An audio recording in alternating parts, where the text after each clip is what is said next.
chilling at the head of the table where the bosses sit, stunning everything in sight, whether it's in the bloodline or corporate. Walk me out, they laid a big smile, no handcuff by officers. Hold on, wait, I think they lost the script, we got some shooters. Pow, it's off the hip, yeah. Oh, chilling at the head of the table where the bosses sit, stunning everything in sight, whether it's in the bloodline or corporate. Walk me out, they laid a big smile, no handcuff by officers. Hold on, wait, I think they lost the script, we got some shooters. Pow, it's off the hip, yeah. Chilling at the head of the table where the bosses sit, stunning everything in sight, whether it's in the bloodline or corporate. Walk me out the arena, big smile, no handcuffed by officers. Hold on, wait, I think they lost the script, we got some shooters. Pow, it's off the hip, off the hip.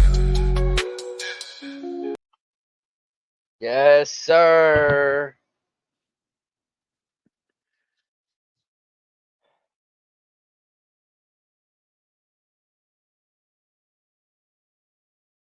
What a night.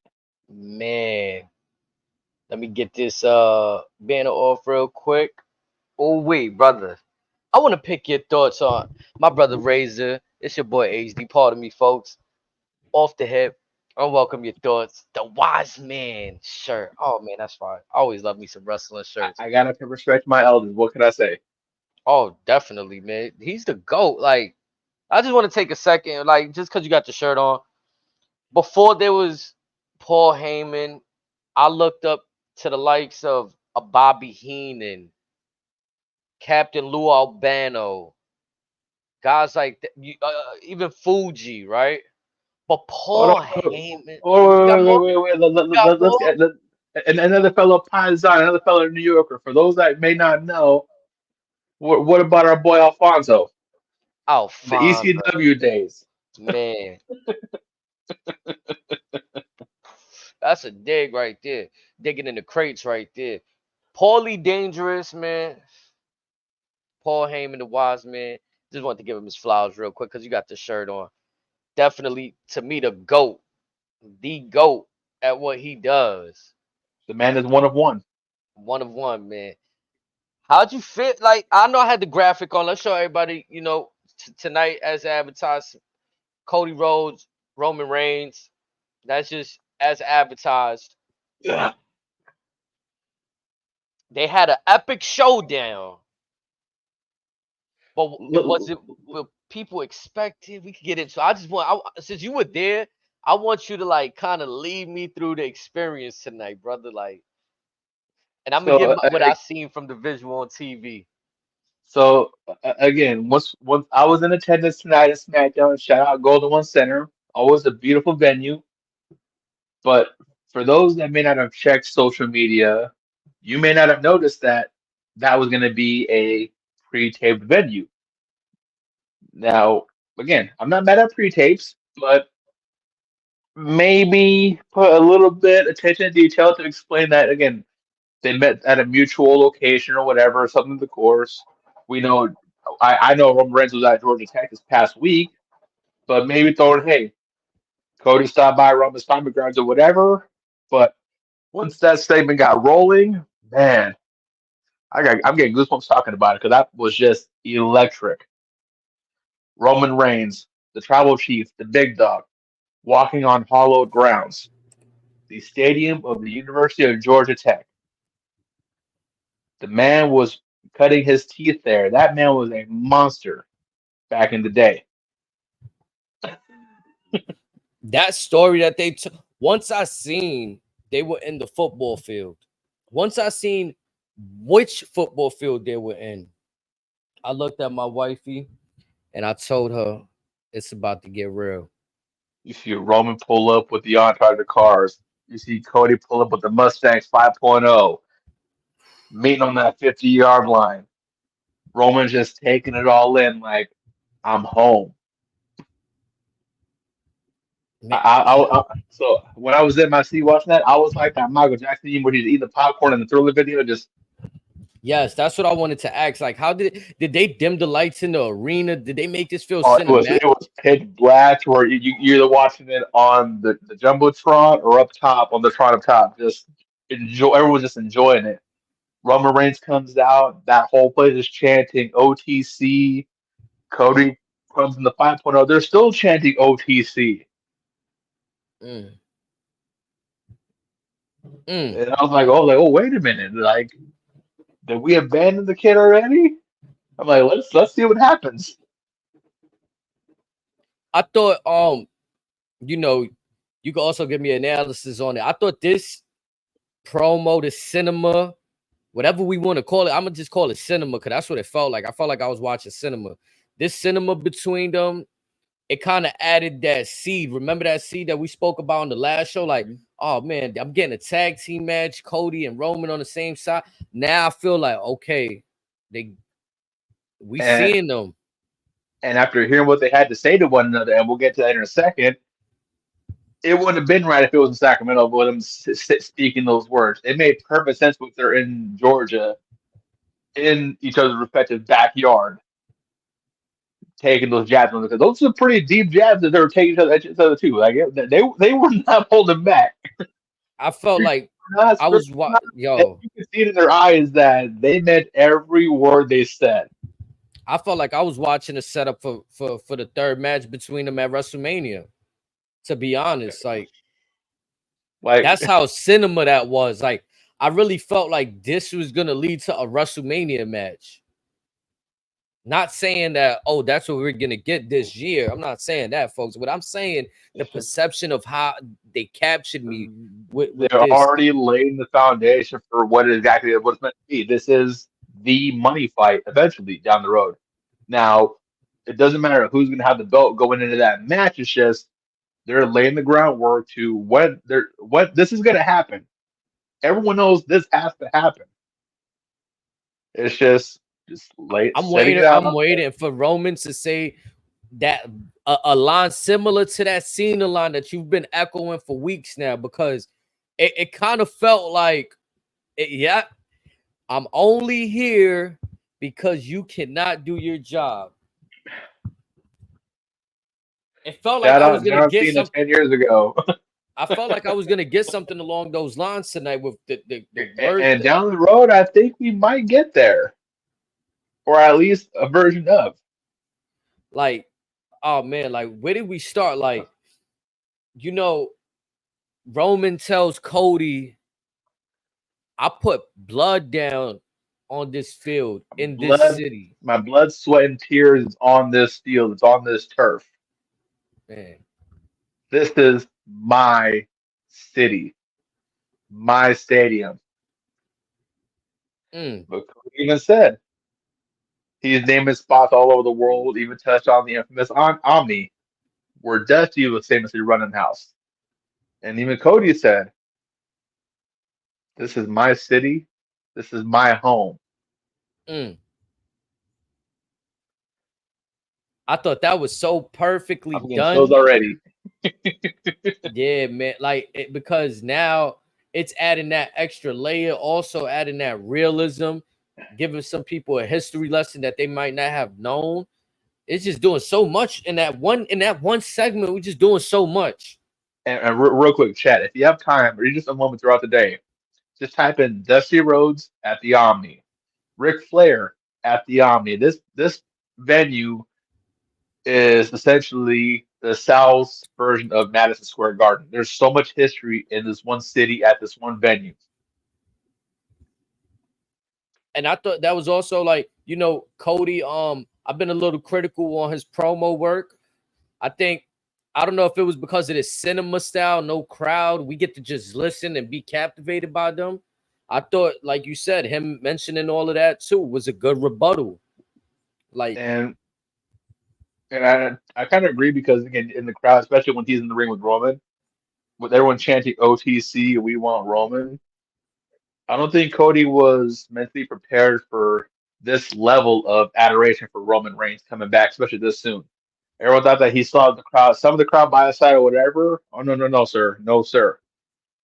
When the big dog is in the house, you tip your hat, You wipe your feet before you cross the threshold. You pay respects to the man who held the belt for almost 1,400 days. No, it's true. and, and sometimes we don't appreciate what we have until it's not there anymore. And I think that's a perfect case of what we're seeing. Everybody wanted Roman to drop the title. People felt like they were tired of the bloodline storyline. And once you add him back into the mix, you find out that He's wasn't back the like he never case. left. Yeah, like it wasn't the case. We just had to be a little patient. We had to see where things were going.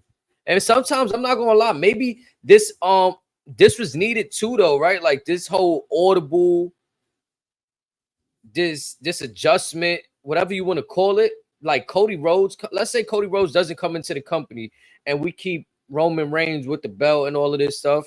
Maybe the crowd absolutely still hates Roman, right? And still wants him to go. Like, weird things have to happen for things to go in place. Well, say Cody doesn't come back. That doesn't rule out Punk potentially. That doesn't rule out the inevitable match that he has to have with Seth Rollins. Maybe you throw in a fresh face like an LA Knight, maybe a Drew McIntyre, a Sheamus, Andrade. There's other things you could have filled in the slot, but Cody and Roman kind of fit. It's like a match made to have a similar to like Punk and Yeah, Drew. right. That's that. Yeah, It's it's a perfect fit. It's like putting that foot in a Cinderella shoe. no, it really is because they're dynamic. Like, who can tell the better story? Maybe That CM. would make fights. Yeah, like they're telling a hell of a story for the last 3 years. Just It's dumb. like if you got Leonardo da Vinci, Michelangelo doing a painting together. It's like Vincent Van Gogh doing a portrait while listening to Mozart or Beethoven. It's a masterpiece. It's art. Undeniable. It's But crazy. what I loved about this was this to me it felt like a reintroduction to Roman Reigns because he touched on I got nothing to lose in this. Oh, I They loved. I took loved everything when from he me. said that.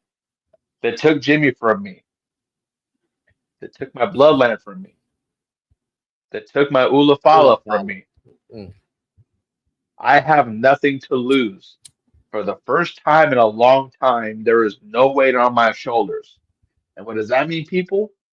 The chain is off. He is going to be a man possessed, an animal unleashed. No remorse, no regard. I also like how he told Cody, like referencing that line of no weight on his shoulder. He told Cody, "Now it's on yours." Mhm. And All Cody the had pressure that that like, was on me, you have to bear that pressure. You saw what I was able to do with it. Yeah, and what he might want to say was, what I thrived with the pressure, you seem to be struggling with it. You know he wanted to throw that jab in there. and and you know what's crazy too? That something seems different about Roman right now, to me at least, where it seems like when he had the belt, maybe he was getting a little bored, maybe he was contemplating going away. But right now, it seems like he's reinvigorated with this because this is the first time, too, really, that the crowd is actually behind him willingly, besides the days of the This is the Shield. first time he's actually you can tell he's actually excited for something since Brock. Let's just call it fact to fact. Like That's what it the seems first time like to since me. Brock Lesnar, like he's ready to go at this. Like the battery is recharged, the mind is clear, the body is as healthy as ever. We thought we saw the best Roman Reigns during the pandemic. That may have just scratched the surface because now he Yeah, has the wisdom on top of the brawn. his last two promos to me, just just the authority in which he was saying things.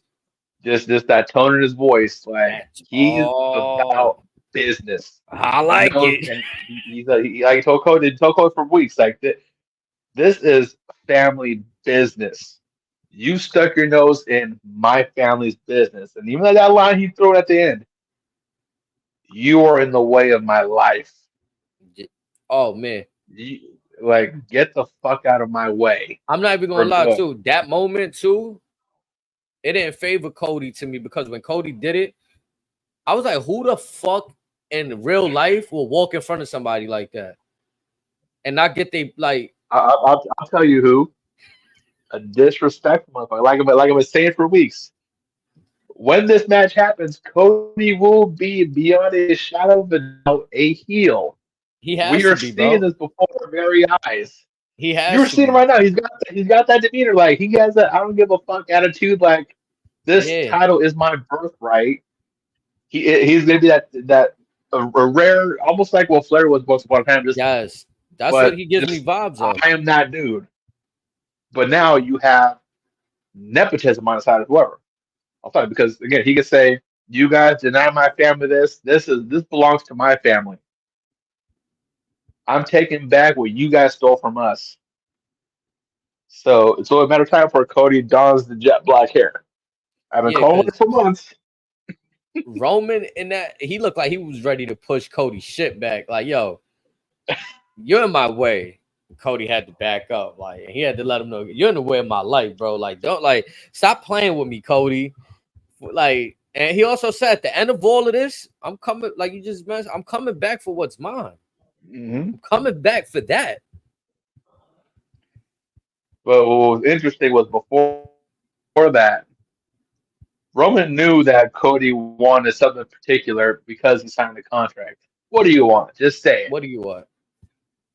I want your word that you're gonna have my back like I'm gonna have yours. You scratch my back, I'll scratch your back. Now, do I believe they're gonna be on the same page that whole match in a couple weeks? No. I still feel that should Roman and Cody win, Cody might sneak in a crossroads on Roman, similar to what Cody Rhodes did on Kenny Omega breaking up the Bullet Club back at the Cop Palace about 8 years ago. Mm. Like, I'm going to call this ball right now. Roman be exiting the ring. Cody will grab him, hit him at the crossroads, and he'll just stare at him as he just powders out. I mean, in my opinion, I And think you're right, Atlanta man. will just If you want to make Cody hated and he's already getting pushed to that territory, like we said, we're favoring Roman more right now. Like the crowd is just they head over heels for Roman. go for that jugular, take all of the air out of the room. Leave everyone head scratch. Can you imagine out his that crossroad that you just they throw that little ticker with the little credits to dead silence and just Cody just staring at them? That next Friday is instantly must watch. Just that visual. That SmackDown that Friday is must watch. But now it's must watch for several reasons. Hmm. Especially with what we saw with the main event. Because now on two separate occasions, actually maybe even three, you can argue, is Yes. KO gonna take him out? You know what? To add on to the heel theory, I think Cody Rhodes takes out Kevin Owens. That's what I'm saying. And then that's how you bring in Randy Orton. Cody snaps on Randy as well. And then Roman could chime in, being the anti-hero guy, stating, see, you're cracking under your own pressure. Whereas me, I got my family. I know I'm good. Yeah, because Roman, for some weird reason, he seems to be like he got this voice of reasoning within him where he knows how to just say the right things and make you think about the situation. Yeah. That's the beauty of how I love how Roman developed so much. Like you said, to me, this is some of the best work I've seen on the mic. No, We may not even do the best work yet, which is crazy. crazy. It's still to come. Wait, there's more. Kind of vibes. Like, But tonight's episode seemed like several chapters in the evolution of Kevin Owens. Throughout the show, just adding different sections of the specific chapter. And again, anytime KO was in the ring, that was the loudest reaction the crowd was feeling. Like again, KO, Sacramento loves you dearly. They love you. the Kevin Owens case to me has been weird for a few weeks now. I mean, right after that segment we see Kevin Owens, they cut over and just show him backstage watching what we all just watched between Roman and Cody. And I'm gonna tell you right now, when the crowd panned to him, on the camera caught all of it. The venue roared. I think there was some like I could be wrong, but there was some voice control, volume control there because they tried to get Byron Saxton to ask Kevin Owens. That place erupted because they, again, especially with what KO had to say later in the night, I think the crowd overall was kind of on the same page. And what KO was stating was, as far as talking with referencing Cody, all I did for you, our history against the bloodline, and you're going to side with him against said bloodline when I'm right here? Is that how you feel? Mm-hmm. And again, it's going to get good. I mean, for me, I thought like them making Kevin Owens care about the situation after he just said he was done with the bloodline and all of it. Well, Kevin's always had a big heart, and this puts him in a very odd confliction because again, he wants to be done with this, but his friends, i.e., Cody Rhodes, Randy Orton, and yes, you can argue Sami Zayn eventually down the road. They're choosing to interject themselves back in this. So, like the saying goes in the movies, just when I take them out, they pull me back in. Yep. And I mean, you know what? Like sometimes with Kevin Owens, it's like a weekly basis for me with him because there's moments where I enjoy seeing him out there. And then there's moments where I'm like, man, I wish they just put him in a different storyline. You know, maybe sent him over to Raw or something, had him over there. But I'm gonna be honest with tonight, what they did with him, I want to see more of him on SmackDown. I want to see more of him with this because with what's been going on with him and what they did today, they unveiled so many more layers, so many more tabs what they could do with this. Especially with him and Cody, who turns on who first? Like there's a lot more they can do with KO now than what they had a couple weeks ago. yeah, I Especially was seeing about to Randy say back that. on SmackDown too.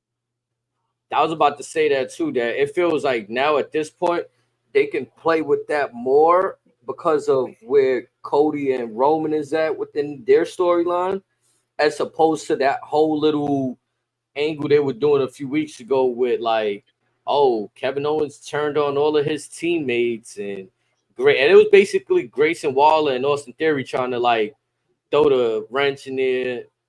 And I'm surprised I didn't see them today. Did we need? I'm kind of surprised. I Did mean, we? no, it wasn't needed, but I thought at least you would have saw them like maybe hit it in the backstage segment or something real quick, They were or about as trying good to egg as on KO. But again, they was as good as DIY out there tonight. fuck no, fuck no. Honestly, if you would have had a little bit of them included with everything, yeah, they did. They shitted on DIY today. Again, like I told you prior before we went live, I heard Johnny Gargano get booze. I have never heard him get booed under the WWE umbrella ever since he's been there. He was getting booed when him and Ciampa cleared the bloodline out of the ring. But before we get into that, I wanted to pick your brain on the very intricate promo we got from the MFT, FKA, the bad boy, FKA, the good bad boy, Tama Tonga. Man, so I think he's gonna be an entertaining, unique person on the microphone. I'm telling you. Cause I told you minute this sign that this boy is special. yeah, and then also I like how he's getting it. Like he hasn't been on the microphone much on live WWE television. And he's Maybe already once or twice, maybe. maybe. And I He felt has like, his natural comfort charisma to him, where he again once he gets on a rhythm, he just starts flowing. yeah, because there's one thing that I see that's hard for people that's not good on the microphone, and it's to have a cadence. He already has a cadence to how. Now Tom was nice on the mic in Japan, but my thing with him was similar to with Osprey is, can they keep that same rhythm going without cussing? That was my question, but this answered all of my questions with this one promo. Like I said, he was comfortable, he was calm, he was fluid. It was just money. And it made me believe into him being the MFT again, the right hand man. Like he's a bit different from Solo. Like Solo was quiet when he was the enforcer for Roman. Even Jake, respectfully, has his own cadence. Tongaloa has his own cadence. But when Thomas steps in there, he's slick tongued, whatever. He tells you what he feels, what his heart on his chest. If you don't like you, he's gonna tell you. If he hates you, he's damn sure gonna tell you. He don't give a fuck. He's gonna let it out because he's gonna tell you how he feels. I also like in the beginning of the show, Jacob got to get some words off too. You don't really hear him speak as much. He whooped the Aside from security. Solo, I love Love you. you. I love you, Solo. And That got it. I love Jake. I love Jake. Nah, that got it though, Jake, because that's really on. my whole family. Again, it's all love. I don't want no smoke. But that line is money. Nah, but for real though, because we always see him with Solo, right? So like seeing these three tonight on their own, to me, It was perfect. It gave me like a different look at them for real. Like, Even a couple times throughout the show, Tonga Loa got a standing ovation. I mean, he didn't. You know what? I give him his credit too. He hasn't been acting foolish. He hasn't been doing crazy things. But again, much like Melo, he found his comfort zone again. He got a little more confidence in that knee that he had cut open a few times. He's getting, like I told y'all, he can go. Just let him get his group. Let Stella get her group back. Right, like I'm not saying this is what happened, but even Triple H had to give Taker that prep talk, like, "Yo, you're him." Even with the evolution, with told Flair, you are still the nature boy. Just you have to tell yourself you are still that dude. Yep. Tongaloa, like again, the Silverback, the Gorillas of Destiny, 7-time IWGP Heavyweight Champions, the most decorated tag team in all of Japan's history. These are the dudes. Tongaloa is back to that mode again. No, Finally. I've seen it there today because he is, to me, when I look at him, he's the bigger of the three. Jacob is big too, but I mean, like, Tonga got the height over the three. And I'm gonna be honest, pound for pound, Tongaloa is probably as strong as Brock Lesnar and Braun Strowman. I'm telling you, pound for pound, he is that dude. And I he can remember when move he like came Tongaloa in. need to be too. He came in early in his WWE career, and I was like, man, this Camacho look like, We don't speak of Camacho. That dude looked phenomenal throughout his career, but man, if he could get back to that confidence like we've seen in the last few weeks, they made him lose the eye patch. So we go like he getting there. He getting there. This is why I've been preaching ever so aggressively on this podcast since Tongaloa had emerged. I'm like, just wait. When the time comes, he's gonna show you what he can do. Just wait.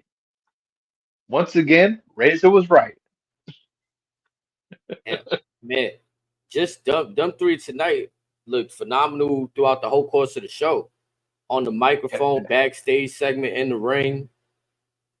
And just their chemistry with them three alone is incredible. Both again, prior to them coming to WWE, Jacob and the Gorillas have never crossed paths ever. So if they don't have this chemistry from the jump, that's rare. Now, I don't want to look too much into things because Solo could have simply been off the show because personal issues. or a sickness, whatever the case may be. But I feel like this might have been a good chance to see how do these guys feel without Solo by their side. Like, apparently pretty damn good. And I think Solo's gonna find himself in that territory where it's gonna be weird soon for him. And again, if anything, this is gonna only see where Solo stands on the hierarchy of being a main event mid card guy. So this is gonna be a great test for him. I have no doubt that he's gonna succeed and overcome this once he falls in that what if category. He's gonna be just fine. And in a weird way too, I kind of want to see Solo. Like we've seen Solo versus like not versus Roman, but we've seen them tangle in the ring. I kind of want to see Solo versus Jacob. I want Solo to be tested. Ooh, ooh, That's kind of where I want to go. ooh. I'll drink to that one right there. Yeah, that'll be fucking crazy. Like to me, I just want to see like And just think that could be a potential Mania match. so many implications going forward for their placement, their Who ranking. is the animal of the family? But also, real quick sidebar. Apparently, Zilla and GCW are like this now. Maybe Solo's out recruiting. They got Armando Alejandro Estrada back. Who's to say? I mean, it'd be special to see something formulate in NXT. You know what I'm saying? Kind of like how Solo was, where I felt like it wasn't done purposely. I don't know why it was done that way, but Solo went to NXT and it gave me vibes like, okay, well, my brothers never bring me up, so now I got to come to WWE on my own. I'm Solo. And a part of that could have been one of Vince's last ditch things to try, just saying, hey, the rest of the family's doing just fine. If we throw him to the wolves, he'll figure it out himself. That could be it, honestly. But again, yeah, it has worked. Let's not sell Solo short, especially he has come a long way this year. Hell yeah. But if you get him locking horns with Jacob Fatu, that could potentially be a match that steals WrestleMania weekend. You heard it here first.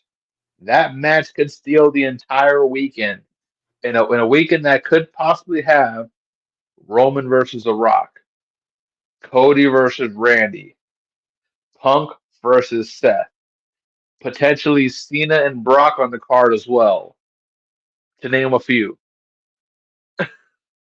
Because my thing is this: Fatu and Solo Sikoa could steal that weekend that has that loaded roster already. Jacob has been elevating, and yes, I'm gonna say he's been elevating everybody he's been in the ring with. Like I even say these tag team matches have been You say elevating, I say like I said, it's like a glove with a perfect fit. It's it's it's meant to money. be. Yeah, it's money. It's meant to be. It's a match made.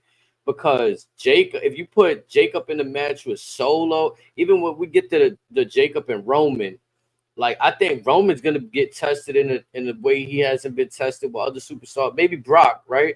But Brock hasn't showed Can that you athleticism. can you imagine Jacob versus Brock? It'd be Jacob crazy. versus Gunther. Jacob versus Braun Breaker. Jacob versus Braun Strowman. I mean, Jacob arguably, versus Bronson Reed. Jacob has been, in my eyes, booked as somebody that's unbeatable, damn near. Right, rightfully so. Again, he's a monster. He's meant to be treated as such. Only certain folks can get the better of him. But again, just think of what we have to look forward with him. Now, him being WWE is a long time coming. And again, me seeing what he's done in MLW per se, the sky's the limit with him. He has, you can run down the list. He checks all the boxes. He is special. There's a reason why folks say that he is the most talented person in that whole goddamn family. But I He believe is it, like, him. I'm not gonna lie, like again, seeing him do that moonsault with ease Best tonight, moonsault in the fucking business. best moonsault in the fucking world. I was like, Tell bro, me when I'm telling lies. you said that a few weeks ago too, if I'm not mistaken. I've been saying it since they signed his ass. Yeah, like I seen it again Like, tonight. I'm just like, wow, bro. Like the way it's just and like hitch. for me watching it in person for the very first time, I was so mesmerized by it. I forgot to pull my phone. I would have seen. I'm just like, shit. It is just as beautiful up in person as it is on TV. Like I was just blown. I was like, damn. Yeah, and with all due respect, and it's not to say that he moves with such feline agility, like it's like how a cat moves, and He it's has just so that effortless. natural athleticism. Like hey, you don't think someone and it might he's slimmed down significantly, but dudes his size aren't supposed to do this type of shit. No, you usually see dudes gas. And it's not them Again, selling the effects of a match. It's him, even a Braun Breaker, I put them in the same category as the Brock Lesnar, to where they have so much size, so much athleticism. They're in the category them three of their own. they And freaks. yeah, again, you can call it freaks in nature, you can call them the athletes or whatever. It's just those three. I put them in a category of their own, which says a lot about everybody else. Like they just have that certain athleticism, a certain aura about a certain agility that's where you can ask them to do whatever they want, they're gonna do it, No, and that's they're gonna facts. do it Because to perfection. Lashley, Lashley's huge, but to me, his first launch isn't as quick as these guys, like you mentioned it. And he And got another that. dude that if he wasn't plagued by the injury bugs, I would respect the throw in there would be Ivar. Now we haven't seen too much of Oh, Ivar in WWE, but if you watch him and stuff in Ring of Honor and New Japan, this big son of a bitch can do the same goddamn shit as Brock and everybody else. no, I mean even some of what we've seen in WWE, he was doing springboards, clearing top ropes. No, I'm telling you, watch his stuff in Ring of Honor and New Japan. Like that big fucker's and he should not be able to do a fucking Phoenix splash, but he can. Got digging the crates right there. No, again, like, but again, I'll throw Ivor in that category with them three already. So those four guys, as big as as stout as they are, like they can do everything that a Will Ospreay, Ricochet, Rey Mysterio can do. It's just they got 300 pounds behind them. And then I just want to go back to, I don't know if it's just me, like prisoner of the moment, but I really feel like the new SmackDown presentation is really helping. Like It's growing on me. it is, it is. It's really like a different vibe It's, because it feels like a new show again. especially again, especially being there in person. This is the first WWE event I've been to that's not a live event in probably 10, 15 years since Taz and Cole were a team together. And that was a long time ago. And this, for again, from start to finish, again, had there if they threw in like two more matches on the show tonight, I shit you not, as God is my witness, it would have had a PLE vibe to it.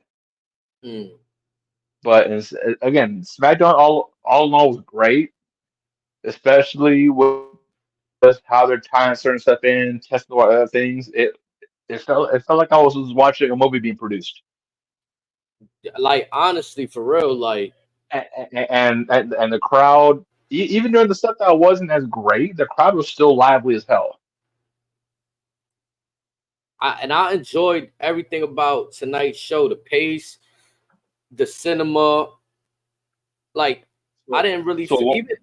Mhm. one thing that I was doing that so before and after each match, before each and every segment started, whatever, I'm peeping the crowd, seeing who's taking their liquor break, who's taking their bathroom break, whatever. I'm gonna see like who's Crowd quote reaction. unquote tuning out. It was very minimal.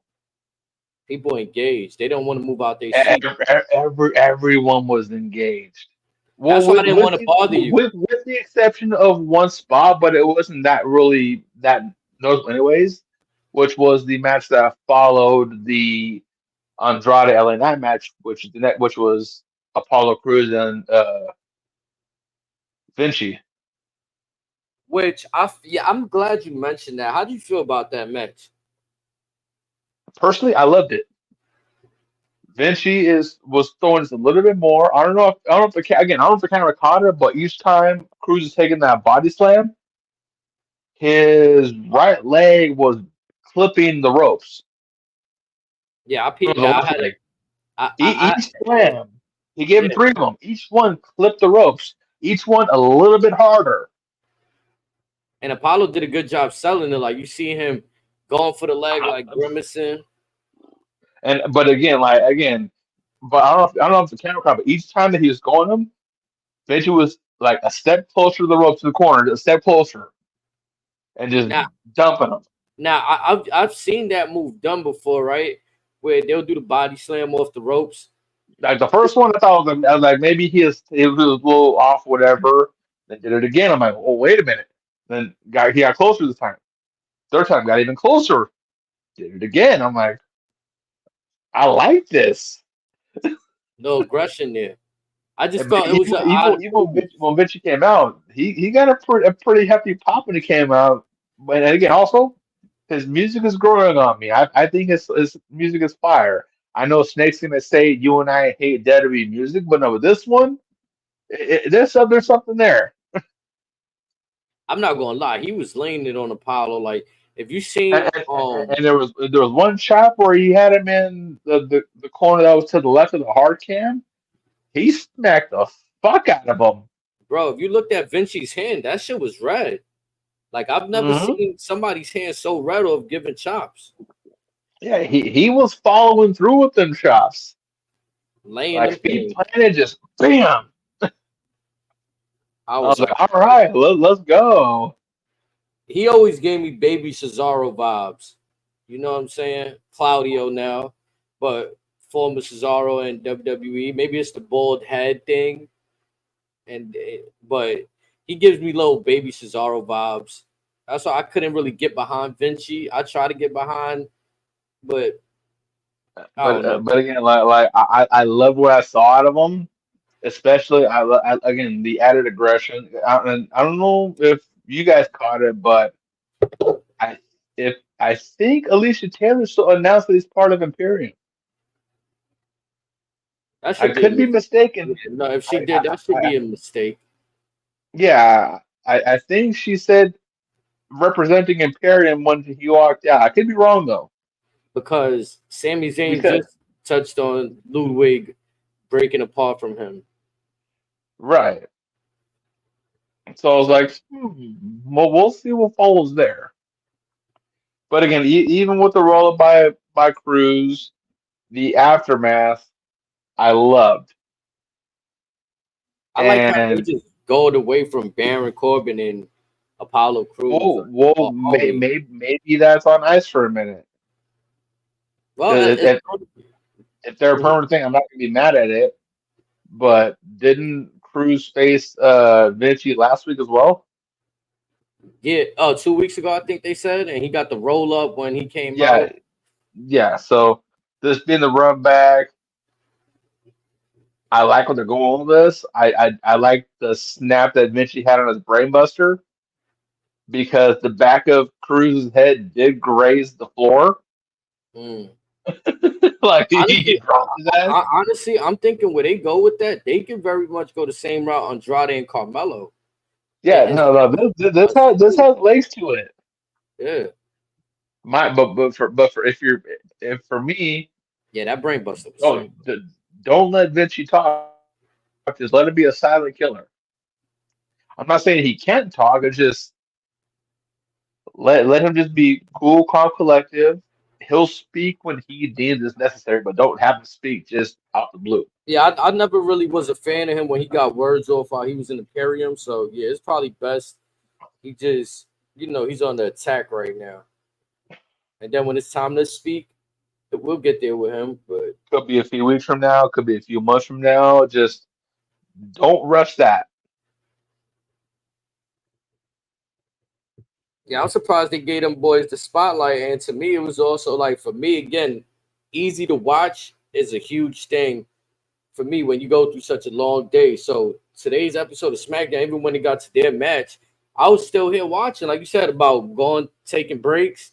I didn't take no breaks during except for a commercial break. I'll try to run to the kitchen or something. And I didn't think this rematch was gonna be as good as it was. I was not expecting that. Once he started laying it, I'm gonna be honest, chat. I'm They a were simple laying guy. it in. Yeah, once you start laying it in, the simple things get me, chat. Like all you gotta do is some strong, effective strikes, and I'm paying attention. Because Every, from where I was saying that felt like it sounded like I was sitting in front row, like it was loud.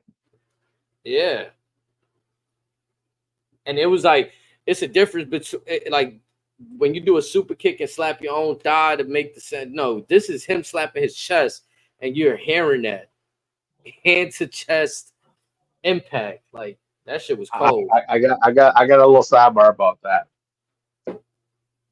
There was a little segment towards the end of the show. I remember who Gargano was aiming the super kick for, but Gargano did the thigh slap, missed super kick by about this much. You could see the leg do the whole little roundhouse, the roundabout, whatever, this far from dude's face.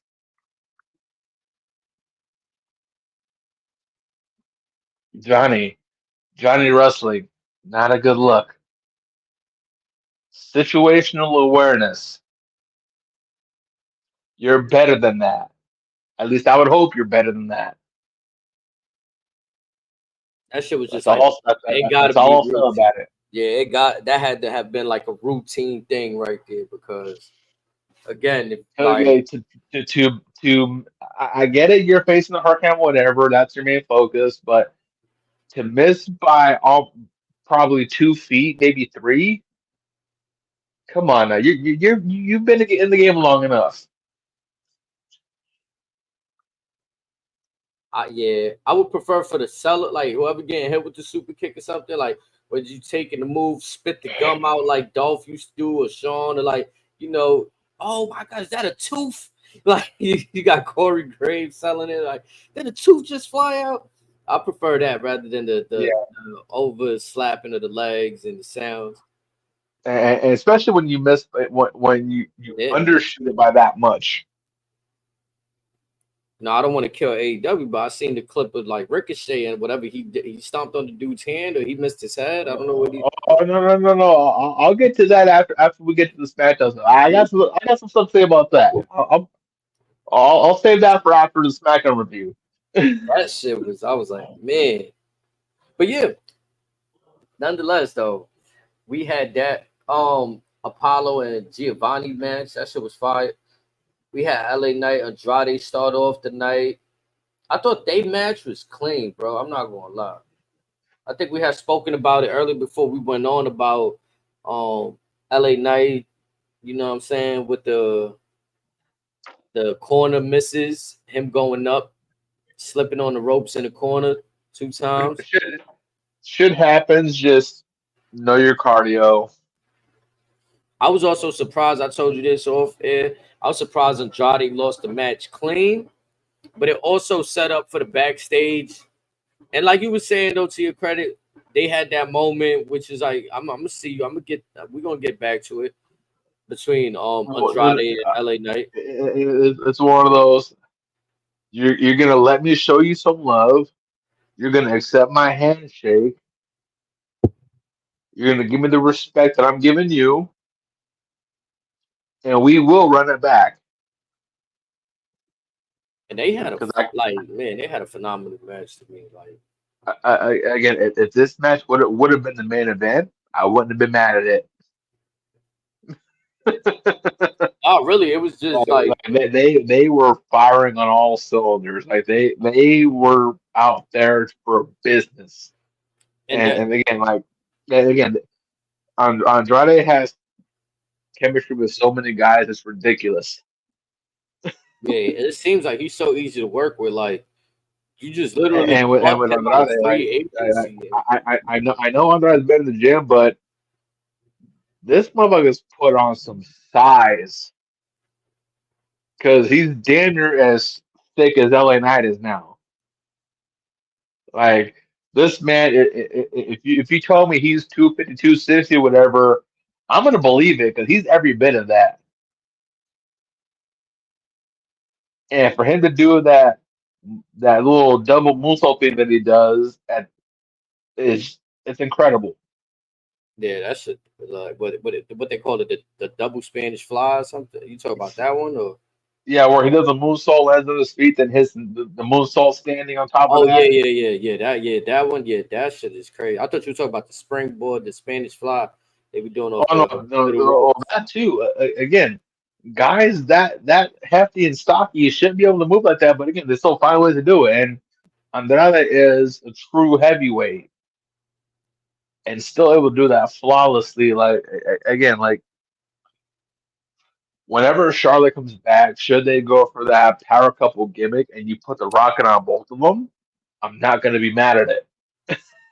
I'm happy though that Andrade found his footing this time around. Cause like you said, now I'm looking at him like, he's at that heavy, like he could be a heavyweight contention. The way he's been going at it right now, even that spinning elbow, that looked like that'd take anybody out. When he landed that, you can hear the crowd go. Yeah, Because- I've seen him do that in person. Crazy. but again, but But just tonight though, that shit looked. again, to me being in the crowd, me again. So where I'm facing, it's at the point where he's connecting that elbow. I'm standing there looking at him, so I'm watching him just do like this full torque, full momentum. You can see him put the little extra emphasis on out of it to get the little extra spin on it, and just the follow through.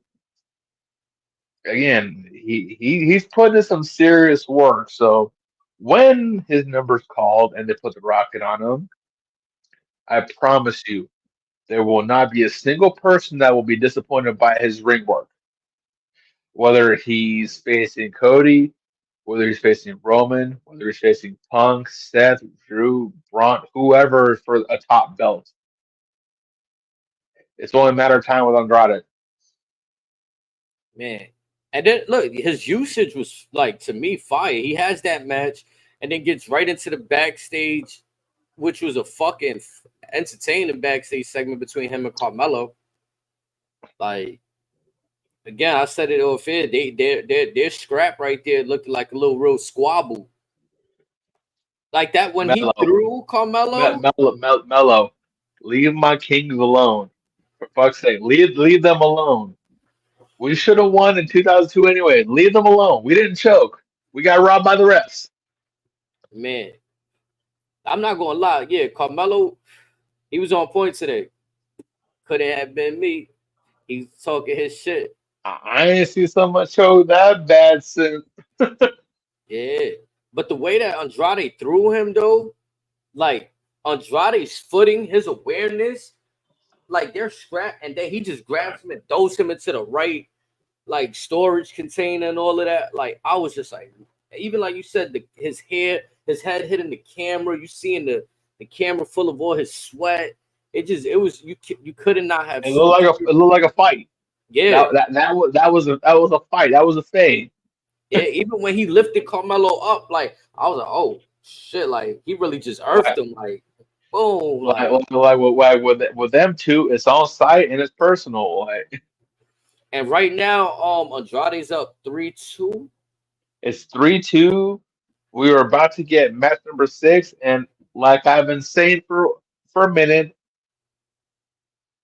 me encanta mi raza. I love my race. I love my countrymen, but I gotta lean towards Melo in 7. Mm. I want to see Melo hit that next level. I want to see what Melo can do. Seeing where his benchmark is amongst the upper echelon. I think he'll be an entertaining champion more than LA Knight. I'm talking about potentially challenging for the world title, where his benchmark is for that upper main event spot. Carmelo? Like, yeah, because again, like he can get there, but once we get him past the series with Andrade, where is the benchmark truly at? Therefore, we know where to zero in on him to put some extra mileage and work in. I want to see that out of him. You know what it is for me with Carmelo, and it might not make sense, but it's just how I view it. I think for me to feel that way about him, I need to see him grow up in the ring. Again, that's what I'm leaning towards as well. But again, like once we Yeah. get past Andrade, let's see how he adapts, how he evolves. Let's see where the benchmark is with his abilities, whether it be in the ring, on the mic, and let's watch him adapt and grow up from there. Hmm. Because like I said tonight, probably as we speak, that probably just finished up. He has a dark match against Cody Rhodes, the current world heavyweight Let's champion. let's take a look at all the people he's like from my memory. He's faced Swerve for the North American Championship. Swerve went on to Yes, become world heavyweight champion somewhere else. We could argue, right? Whatever. But I still think Swerve upped in size though. Like leaving WWE, Swerve put on some size. since leaving WWE and Hit Row, he put on some size. Then he who else? He's taking on Ilya and Braun, LA Knight. LA Knight. So those guys have went on, and I feel like they're more mature in the ring in the sense that they're not playing no games. With Melo, once he's getting there with Andrade, like you said, once we see, But that's the thing. Those are guys that have been in his class. Let's get him up against a Drew McIntyre, a Seth Rollins, a Roman Reigns, a Cody Rhodes, a Punk, maybe a Brock Lesnar. Let's get him to that tier of guys, and let's see where he stands. yeah, unfortunately, he had a rocky start because they gave him that first look against Cody. The match, well, it But was but debatable. but again, that was right after the draft. But Hmm. now that he's been on the main roster for a minute, let's reassess that. Let's see where he stands now as far as progression. Right, I see what you're saying. Yeah, You're gonna get a whole different mellow. because they would look like they was gonna put him in a program with Bobby Lashley, and then injury Lashley struck. decided that I want to leave. Yeah, then he leaves. So it looked Well, like they just. apparently Lashley's got a boxing match coming up. Mm, we shall see. Straight boxing, no MMA. I want to see it's boxing Yeah, I match. think it Wait, is a boxing match because I think I seen a couple like news reports about that. Also, him saying that on that podcast. I forgot the name of the podcast he was on. let's see. Um, the match is gonna be supposedly in Vegas. So he says he has one lined up, but nothing's been confirmed yet. So for all we know, it could be Wolf tickets to try to get more money in the WWE and or AEW. Which I don't know. again, it's a smart tactic by Yeah, him yeah, to get more money. Bobby's smart right now too. I feel like he's not tying himself down to no other. Like he also leaving in that window to be open with WWE. He could go explore other stuff right now. And then if they happen to call him back, A part of again, me being a selfish fan, I would much rather see him in TNA purely because of the run back with Moose. mm, I don't know if you saw his matches back in the day, but him and Moose yeah, I peeped is them. money. Lashley versus PCO is money. That's kind Lashley's run Hell, in TNA is what made hell, me like hell. really. Even if Lashley goes to the NWA, the current NWA World's Champion, the man with the 10 pounds of gold, is EC3. Those two have money together. So there's places for Lashley to go. It just depends on who's going to pay his ransom, essentially.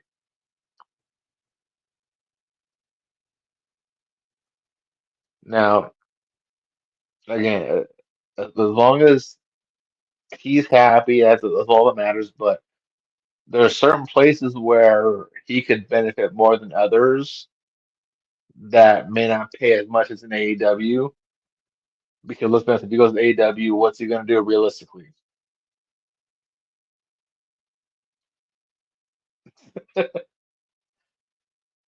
I mean, yes, you can argue all these quote unquote dream matches, but then again, look at Claudio, look at Miro, look at Hobbs, look at Wardlow, look at Lance Archer, Keith Lee.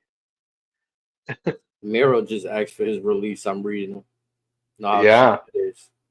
and that's allegedly going to get denied because they know he's going to want to go back to WWE. Just like Ricky Starks put his request that got denied because WWE wants him. Tony Khan is especially so with their rights deal, it's essentially all confirmed, ready to go. The question is, are they going to announce the dollar sign? Like, are they going to have a physical home? There's rumors that Rampage is going to get rebranded to Shockwave, and that'll be on FS1, which is a Fox network. Now, no one's doubted that they're going to get a rights renewal. It's just how much is Warner Brothers going to give them if they get FS1? How much are they going to give them for a show? And that dollar amount determines how crazy Tony's going to go on free agency. Because he's going to put his own money in on certain deals, but if he can get some money from Warner Brothers or FS1, that's going to mean he's going to go even crazier on spending money.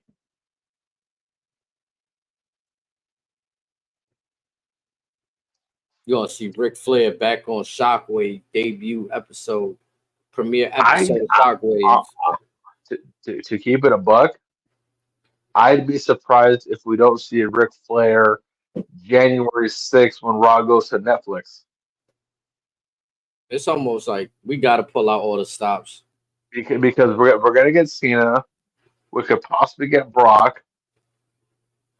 I'd be surprised if we don't get Flair announcing a Dave Bautista Hall of Fame enshrinement.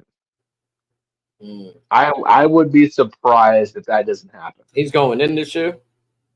Well, everybody wants Batista in the Hall of Fame. Batista feels he's a Hall of Famer. It's just who's going to put him in and who's going to induct him and when.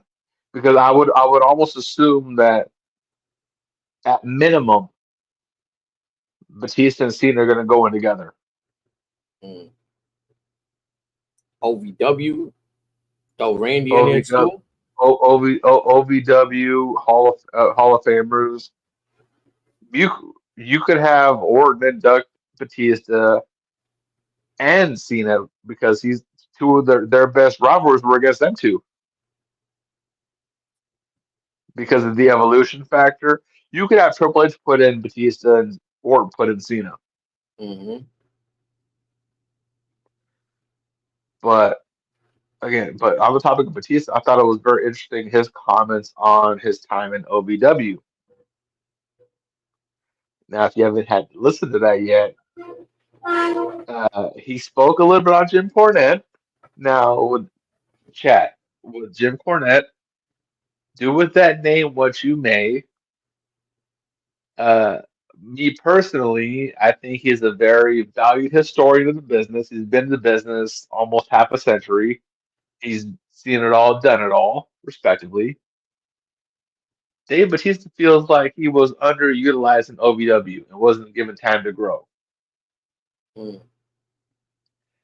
Now, Jim replied to that, and he felt like, well, if you're an old school monster, so to speak, you're meant to only do so much because you don't want to be a big guy doing all the flippy shit, whatever, get caught with a rope, whatever, and get treated like a normal guy. You aren't meant to be treated like a normal guy.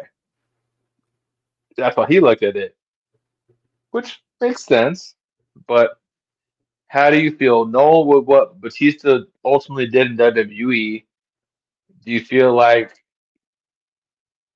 Batista was underutilized as far as being treated as, for lack of a better term, a dojo boy? Well, just from my knowledge of being a fan and seeing what I see, looking at the three guys, they all got pushed for different reasons. Like I honestly felt like Randy, Cena, Batista, maybe Cena of them three, and maybe Randy had the actual physical, like they could go in the ring.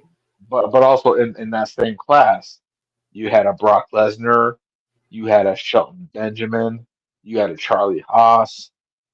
Now with Jim Cornette, he feels like with Batista specifically, he gave the vibe like he was awaiting instructions, whereas everyone else went out and asserted themselves to where they were then given instructions. I mean, that seems about right because Brock Lesnar give me the vibe of like at that moment in time, next big thing, Brock Lesnar. Y'all don't care if you Hulk Hogan, The Rock. I'm coming to destroy everything. Like that's the vibe I got from Brock. Or Shelton Benjamin, the gold standard. Even when he was out the greatest tag team with Kurt Angle, like there was a vibe like, oh nah, this dude take what he do serious. Like it's kind of like Gable, like you could believe in that background that they portraying or whatever it is. I mean, he was really a wrestler, so it's not like it's just he's portraying an Olympian, but he's really got the wrestling background. Yeah, and then Batista felt like him having squash matches in OVW and in the early parts of WWE, he feels those type of matches held him back as opposed to solidifying his credibility. Is that he had a stupid gimmick? That's what it is. He had it was those two things. Well, he blames that more on the OVW gimmick more than him being Deacon Batista. He felt like him being the Leviathan in OVW, always having squash matches to build credibility as a monster, did more detriment than him being a normal guy. And, yeah. The Leviathan, like what? Like even Deacon Batista to me wasn't as bad, but they kind of put him in a holding cell with that shit. Like it wasn't much he just come in holding the box for brother Devon, who's testified. Like that's what's selling it to testify. And then you just got Batista walking around with the box collecting donations. Like, come on. Like but what's funny was he was more hurtful by him being the Leviathan more than being Deacon Batista. Yeah, because I mean Leviathan was like a damn fool. Leviathan just had the chain around the neck, just having 90-second squash matches. Yeah. He felt like they were Goldberging him. He was on some fucking dominatrix shit, like fucking a brolic. Like you should remember how Undertaker was on some Ministry of Darkness. I feel like Undertaker's probably like one of the only people I've seen that could pull that dark side off and not look foolish. Like some people try to do that dark side shit and they just go too dark with it. And it looked kind of like, you look a little foolish, like the Undertaker hit it very well. Even when he would wear his hoods, even when Undertaker probably did wear a little guile on and put the little fake drip. Remember when he used to put the fake teardrop? Little teardrops? Yeah, like bodies. Like, but he owned that shit. And if you don't own it, if you don't believe in it, like he said, he didn't like the Leviathan shit, so it didn't work. You didn't really buy into it. And Jim's argument was, well, if you felt that much about the gimmick itself, why don't you come out and say something about it then? My door was always open. Why don't you say, hey, I'm not rocking this gimmick. I have some ideas for this gimmick. Could we try this? Was Cena the prototype? Cena was the prototype in OVW, right? Well, yeah, but Cena was always the type to where if you give me something, I'm gonna make it work. Orton was the type to where if you give me this, I'm gonna make it work. Cornette feels like what Batista specifically was, he was waiting to be told what to do. Batista's like the nicest one out of them. Like I fuck with Batista. He's not the nicest one. Yeah, so he's waiting for him to do, whereas everyone else was like, I'll make this work. So I mean, it's always the character. Like his in-ring style, he just got the spine buster and then the Batista bomb. That like, and then developed the spear down the road somehow. Like yeah, but then like if you're a big look at Brock, German suplex F5. But he does those shit like Batista. Hogan, body slam leg drop. Batista spine buster was mean, and his Batista bomb was fire. But like you said about the Germans, at least Brock made something out the Germans. Suplex City, bitch. Like, you know what I'm saying? Like you said, but let's say you make the most of what you got. Whereas, like, yeah, he puts it like you're waiting for me to tell you what to do. It's like you're a grown ass man. You're allowed to think on the fly. yeah, like fucking yeah. I don't know who complained about seeing Brock Lesnar deliver 15 German suplexes to Cena. Because from what I remember, everybody fucking loved it. No one complained about it. They complained, or Jericho complained because Brock gave Orton those elbows. Yep. Which that shit was crazy. Even if Randy agreed And to Jericho felt like everyone should have been told about those elbows. Cause that's like, let's say we acting or filming a movie or some shit, and I'm like, yo, you could lay a punch on me, and then you just come through and knock me out. Like, nigga, I say you could hit a punch. I ain't say you could knock me out. Like, what are you doing? Like, so I don't know. It's different strokes for different folks. Maybe Randy was pissed. Maybe he wasn't. Maybe he knew shit happens. Like sometimes, damn, Brock took it a little too far, but I know he probably didn't mean to do it. But you know, I feel like Batista, he really benefited from the evolution shit, because when you look at his no pun intended when using the word, but when you look at his evolution of his character, it's like, okay, you was kind of non-charismatic. Yeah.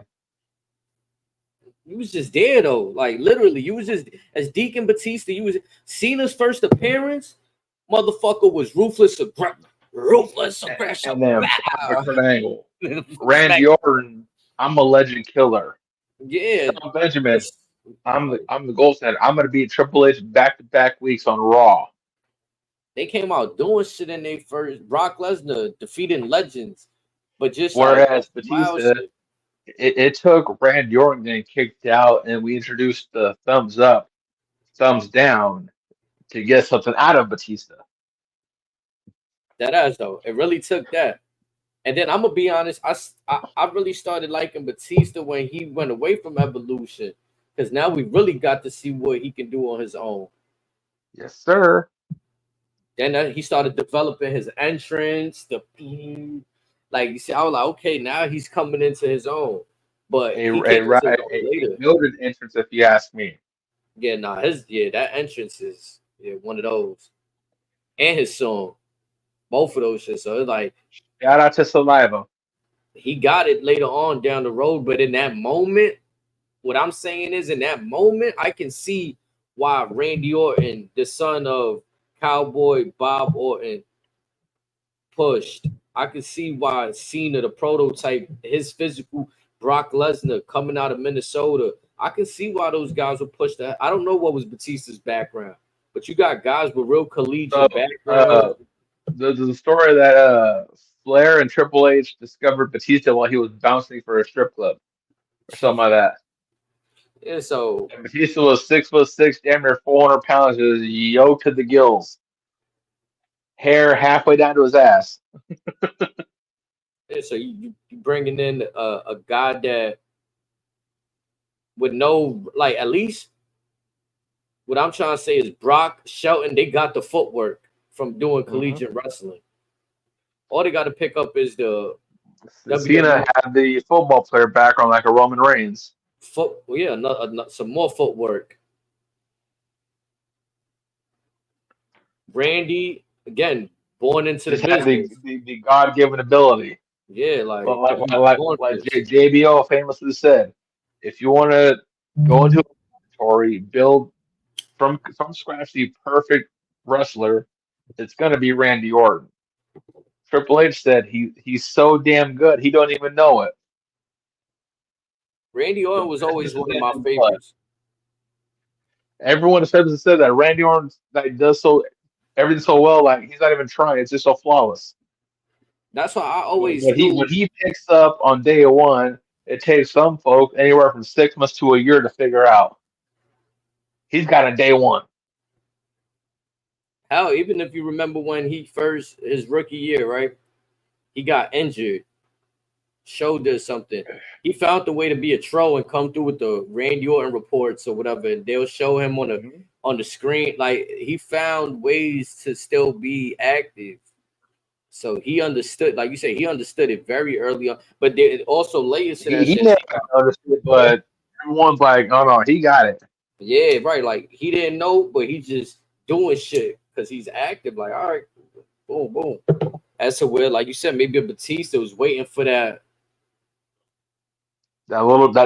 That direction. Everyone's like, "Just be you." Mm-hmm. And he never caught on to it, maybe. But is he a Hall of Famer in my eyes? Absolutely. Oh yeah, he's definitely created moments, held Oh, several championships. moments from now. I don't mean to use this in this disruptive manner, but just much like Ray, how he was affected by Eddie's passing,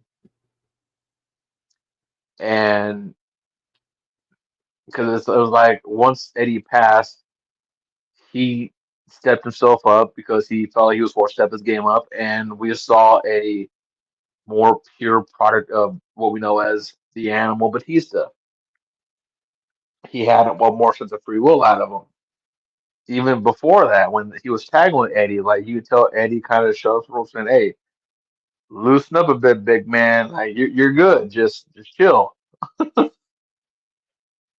You don't got to stress about this, stress about that. Just if you know you got it, you know you got it." It's just at that time though, I'm not gonna lie. I give all the talent, all those guys.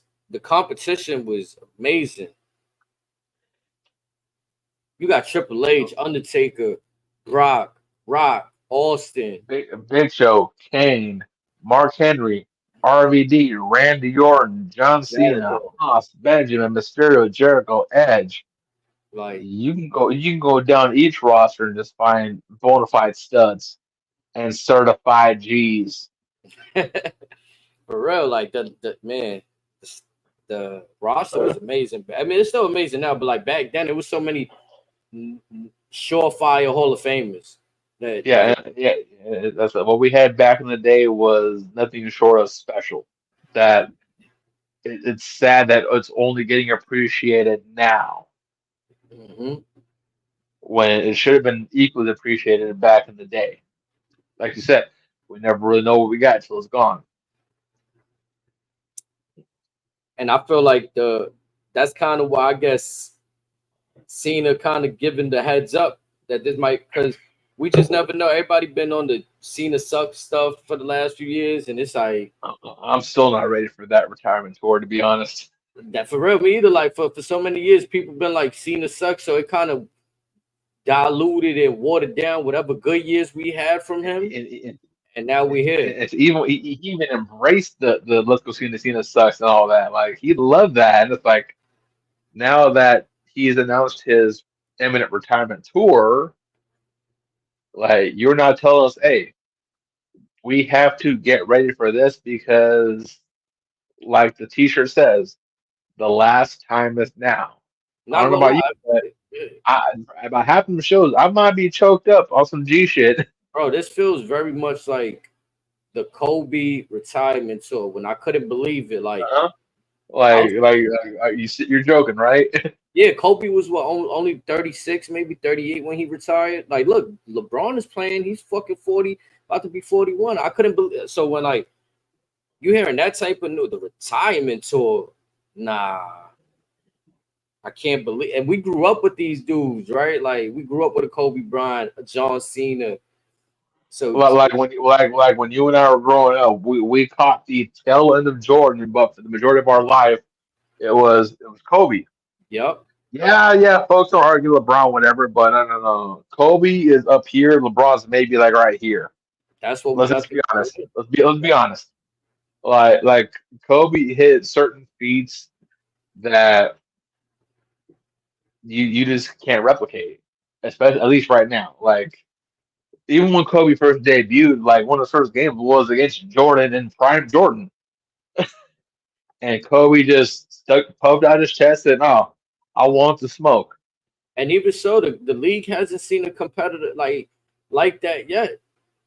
Well, now a lot of folks are hoping Blossoming. a lot of folks are hoping that Ant-Man might be the one. He's a beast. Folks thought Jimmy Butler was the one. Folks thought LeBron was the one, but no one's ever actually filled the shoes. That's why Kobe and MJ are up here. Everyone else is somewhere over here. Who's gonna elevate from the pack? That killer Much back in mentality. today's day and age, who aside from Flair, who has the main titles? Cena. You have Orton somewhere up here. You have Triple H somewhere up here. Everyone else is down here. Like, No, who's gonna jump from the pack? and I'm glad you say Cena embraced the let's go Cena suck stuff, because very much what we touched on earlier. How is Cody gonna respond to what's going on with him and Roman right now? We're seeing it now. It's like he's caught off guard. It's obvious that he didn't expect things to be as extreme as they are, no pun intended. And again, the folks that wanted Cody to win at Mania, okay, great. He's had a match with AJ that a few AJ that was lackluster. He had the stuff with KO. He had the stuff with Solo. Did he have any matches with Logan Paul or no? Yeah. Oh yeah.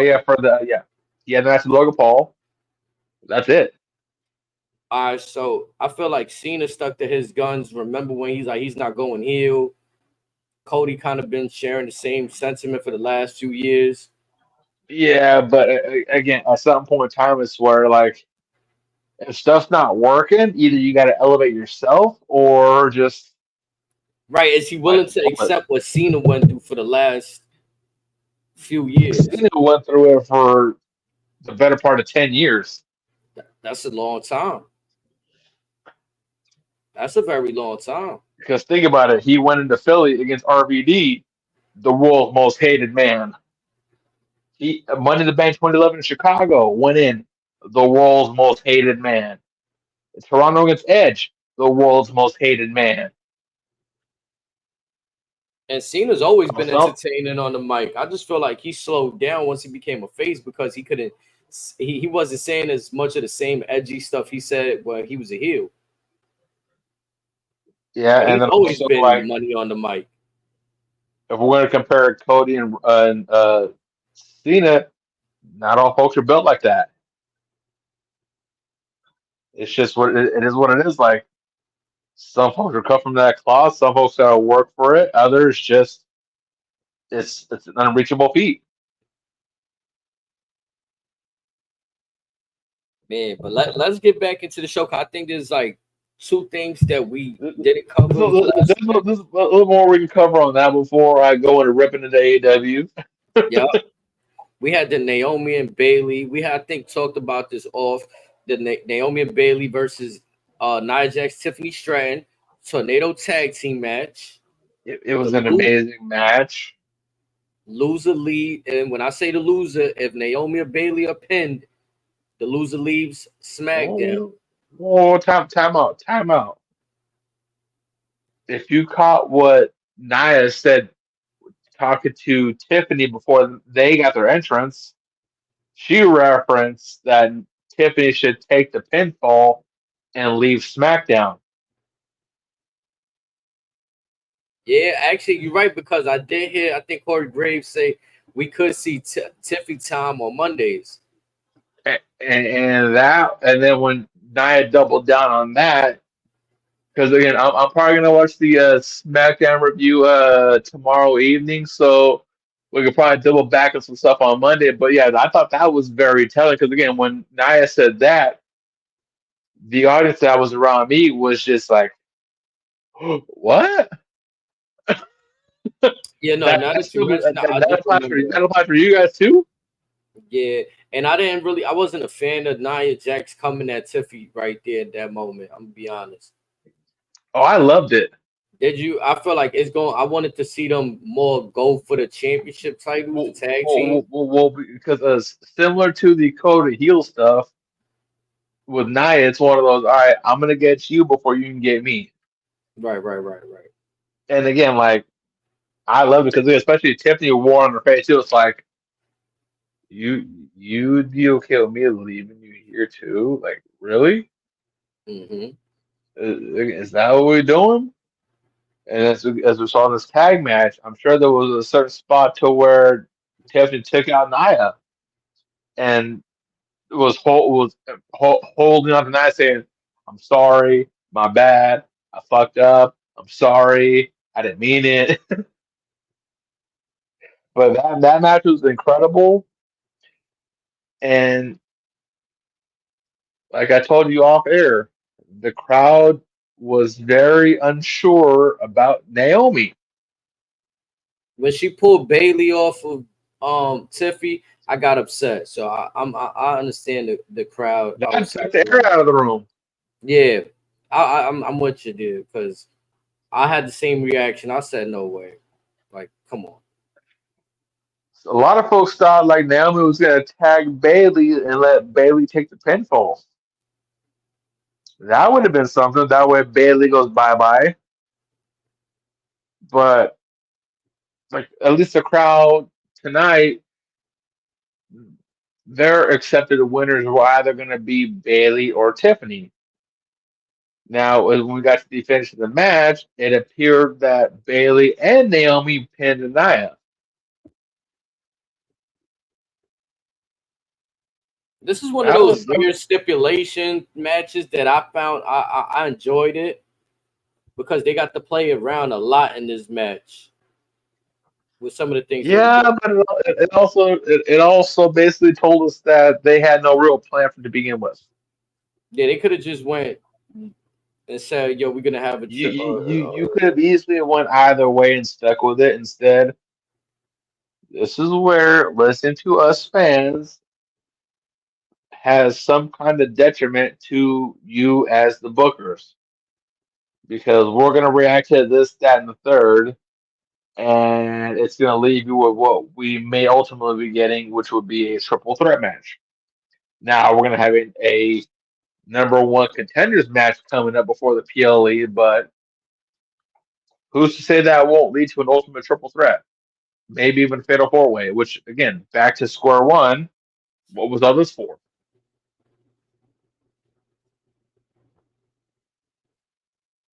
One could say So that because Nia Jax wanted to send one of these away for trying to go for her title, but now it ends up backfiring on her. yeah, and where does that leave Tiffany? I feel like the story that's being told for me, I could be wrong, but I feel like Nia Jax is, she's been on a power play. She done beat Jade, Bianca, Naomi. She done beat all of them to get to the championship match at SummerSlam. She won the championship. Now that she has the championship, I feel like she's just throwing too much weight around, and it's gonna end up costing her with Tiffy. And Tiffy going, I feel like we all kind of seen at this point Tiffy cashing in on her, but it's becoming too now. I feel like it's becoming too. They're making it blatantly obvious that Yeah, Tiffany's going to cash in on her. yeah. Thank you. Yeah, it have felt more of a surprise if they were more friendly with each other to me. If they're more on good terms, the cash in feels more of a surprise. Now that Nia Jax is throwing her weight around, it's like, well, yeah, I wouldn't even blame Tiffy if she want to cash in on her now. Mm-hmm. Like, I don't even want her to go to Raw to cash in no more. I want her to cash in on Tiffy now. I mean, on Nia because Nia's being a jerk to her. Yep. But if they was on good terms, I wouldn't feel that way. I would actually want to see their partnership, see both of them as champions, one on Raw, one on SmackDown. Could have got a lot more mileage out of this feud.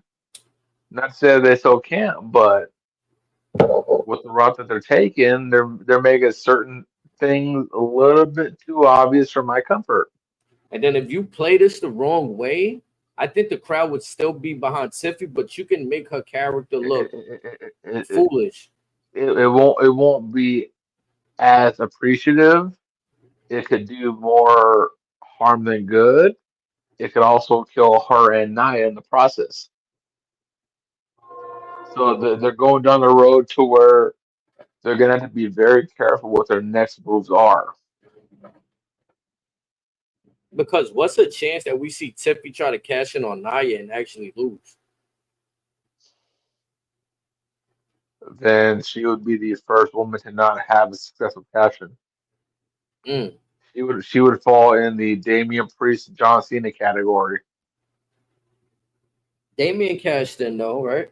He got his own WrestleMania. You mean somebody else? No, Sandow, yeah, Sandow. Oh, okay, Damian. Yeah, yep. Sandow, Cena.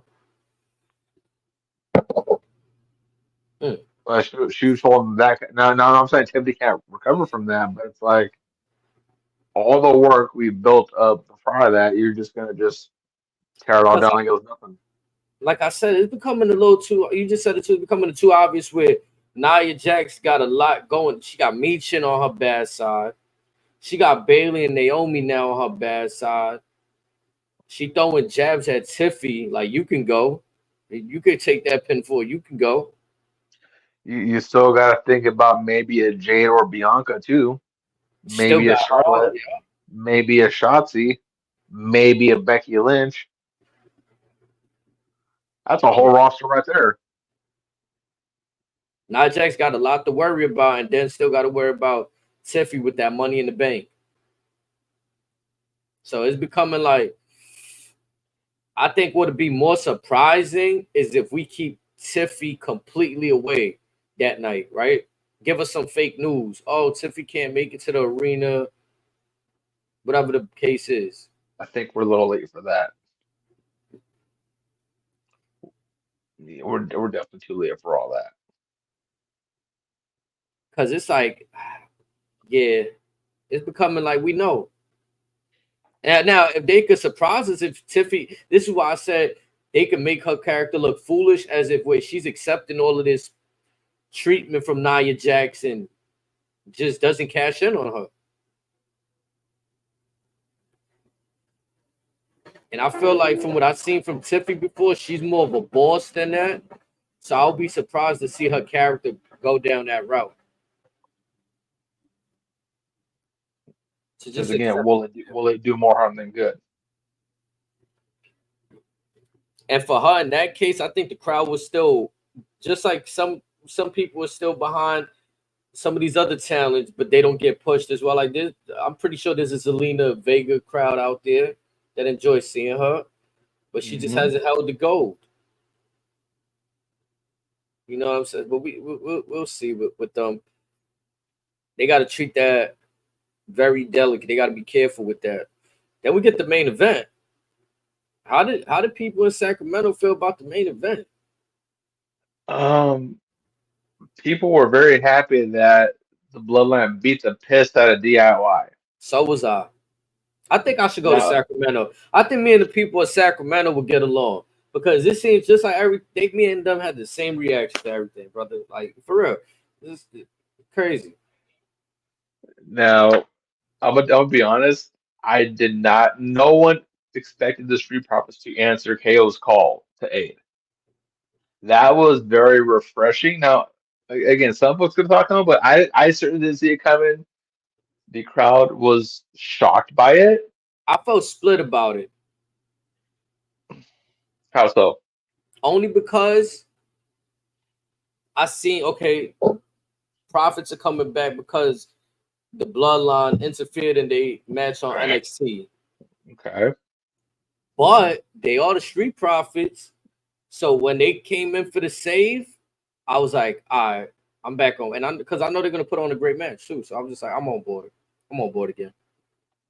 But a lot of folks wanted Jimmy and or Randy to pop out, but it's like that'd have been fine. But what else?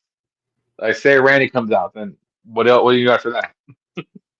Do a handicap match? Yeah. A lot of folks thought it could have been maybe a Randy or Cody or something like that, which would have been, I guess. I mean, I guess it's a good way to still keep the Profits in the you know, they are in the main event of the match. Like, And on top of that, like more specifically, the chemistry between Montez and Tama is incredible. You Who would have get thought? those two in a singles match down the road, that too is going to be a money fight. Nah, yeah, I would have never thought that. Montez got that charisma. Tama got that charisma. Both of them are respectively good on the mic. Both bell to bell can go the best of them. When the match came to its conclusion at the end, did the crowd erupt for Cody Rhodes? Oh, the crowd erupted for Cody. That's nice to know. Okay, so They unloaded on top of that, but also right before that, they were kind of thrown off by the match being thrown out yeah, that threw me off. Again, because some folks thought that maybe Tonga or Jacob rang the bell as a little distraction, whatever. Some thought maybe Solo came out and rang the bell as a distraction, but all I seen was but somebody no. get thrown into the steps, man. Yeah, That's what I thought. and then folks were like, "Wait, that's it? Like what?" What? So the ref felt like he couldn't have control of this match no more, so he Yeah, just called it. Like, yeah, so yeah. So that kind of like ruined it a little bit. And then you saw everyone run rough. You saw them attempt to shield bomb several times on KO, and then Cody comes out. The place just goes ballistic. Aside from KO, that might have been the loudest pop of the night. But also, like everyone wanted Roman. That whole match, everyone was chanting one thing: OTC. Whether it was KO or the Prophets in the ring, whether it was the Gorillas or Jacob in the ring, they were all chanting OTC damn near the whole match. I heard it. It's just, to me, I'm marveled at the fact of Roman Reigns really, his stardom, I think it's more now than it was when he was holding the championship, just because of how the fans want him so much at this point. You had us loyalists that were rocking with the tribal chief, throwing out ones up when he was heel, right? He had a fan base then. But this Real this quick, feels different. a lot of folks in Sacramento were throwing up the ones when Jacob was throwing up the ones. Not when Tom was doing it. They were throwing them up when Jacob was throwing up the one. Mm. I don't know if we should read into that or not, but just my observation. More of a reason why I want to see Jacob versus Solo. I always had suspicion that like either Solo was gonna play his cards wrong with Jacob, or Jacob was gonna get impatient with Solo as how Solo got impatient with Roman. Or, like we said on top of that, who's really the puppet master with this bloodline? Is it Solo? Is it Jacob?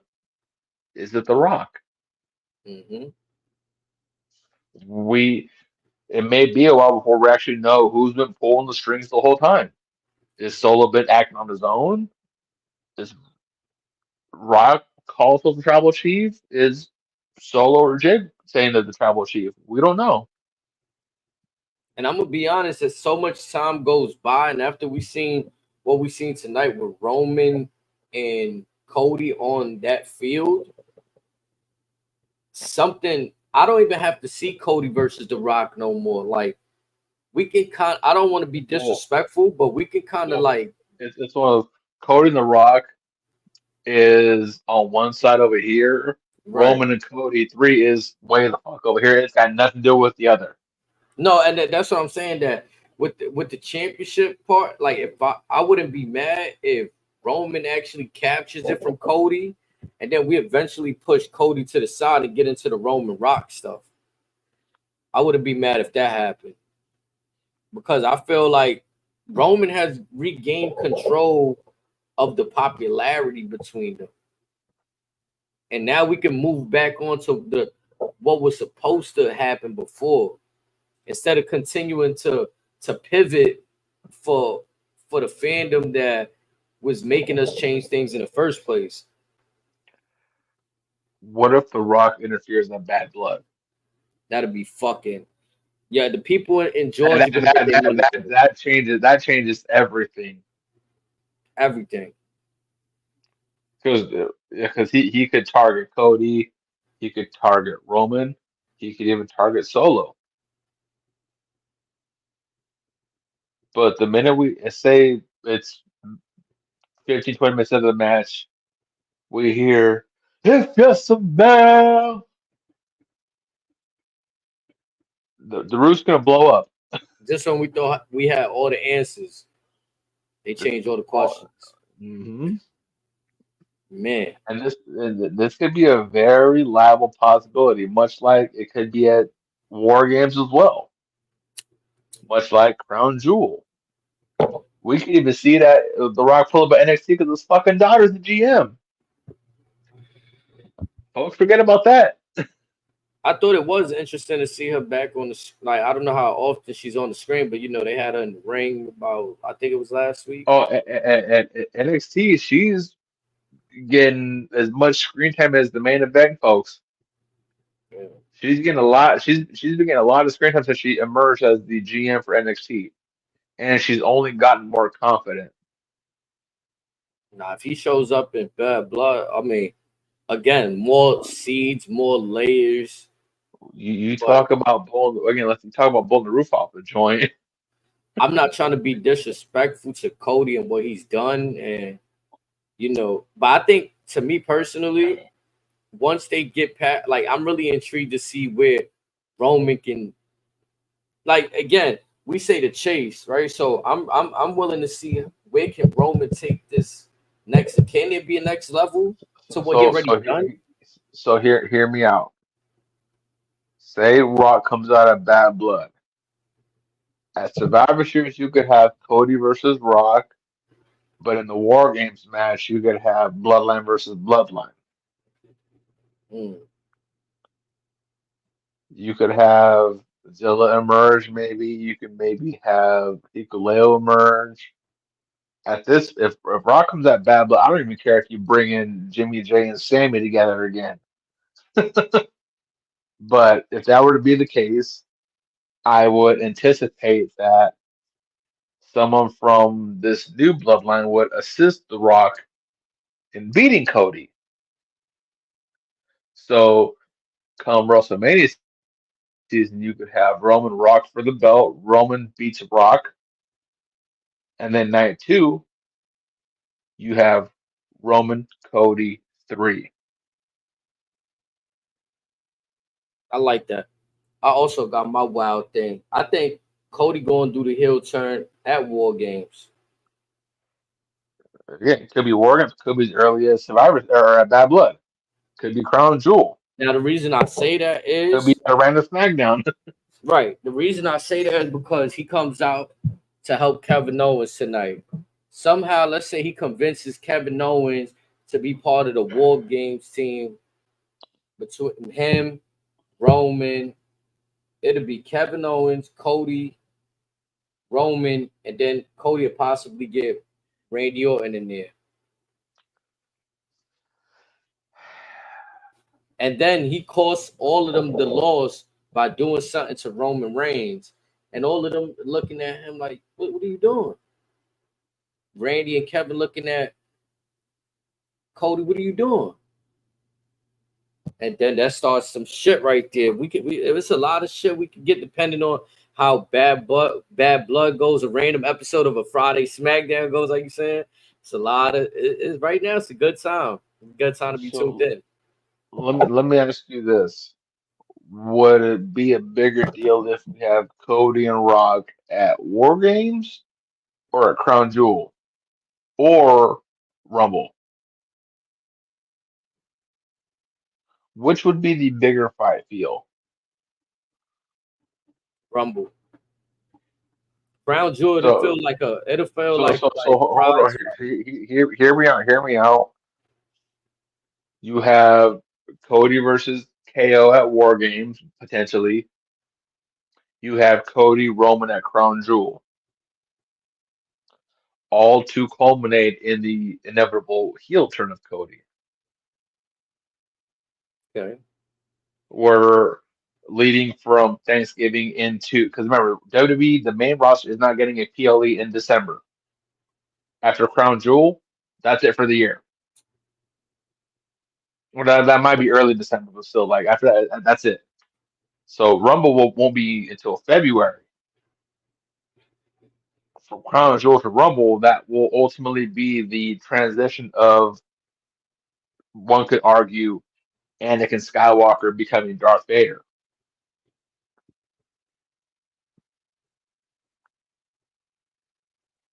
I want to see how To where Cody feels like everybody sees Roman's back, everyone turned their backs against Cody, to where Cody can say, "You guys did this to me. You guys were never on board with my family having success. You guys are always against my family. We are the one true kingdom of professional wrestling. The Rhodes family are the cream of the crop as far as the wrestling royalty hierarchy." I would love to see it. Roman is ultimately, we can argue, he's been hand chosen by the people as the guy. That much has been certain since he's come back. Cody is trying to tell everyone he is the guy. Everyone's still siding with Roman. Cody sees that. Similar to Seth Rollins as well, Joker transformation. Everyone out there is telling lies. Only he knows the truth.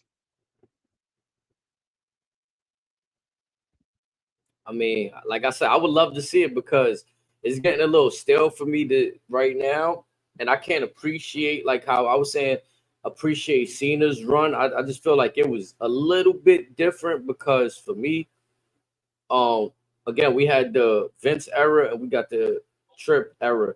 Vince shit was more forced. I feel like Triple H's era is a little bit more leniency and freedom to kind of do, like, be you, like you were saying earlier about being you. Now, I think for Cody, it's a big adjustment period. What are you going to do right now? Are you going to stick to your guns, or are you going to make that adjustment that's going to really take you to the top? Or are you going to crumble under pressure?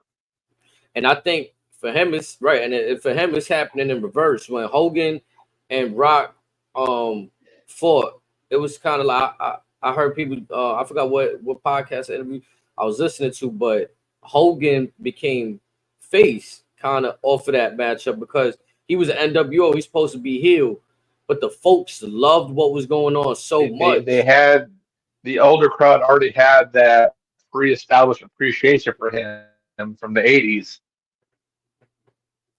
Mm-hmm. Or you can even do Rock and Austin to 1, 2, 3. Yep. You can also throw in, what was it? What's another one? Edge and Cena, Edge and Orton. Edge and Orton reflected when in his heels. They left that feud with Cena having an established level of appreciation. Yep. Same with Rock and Roman.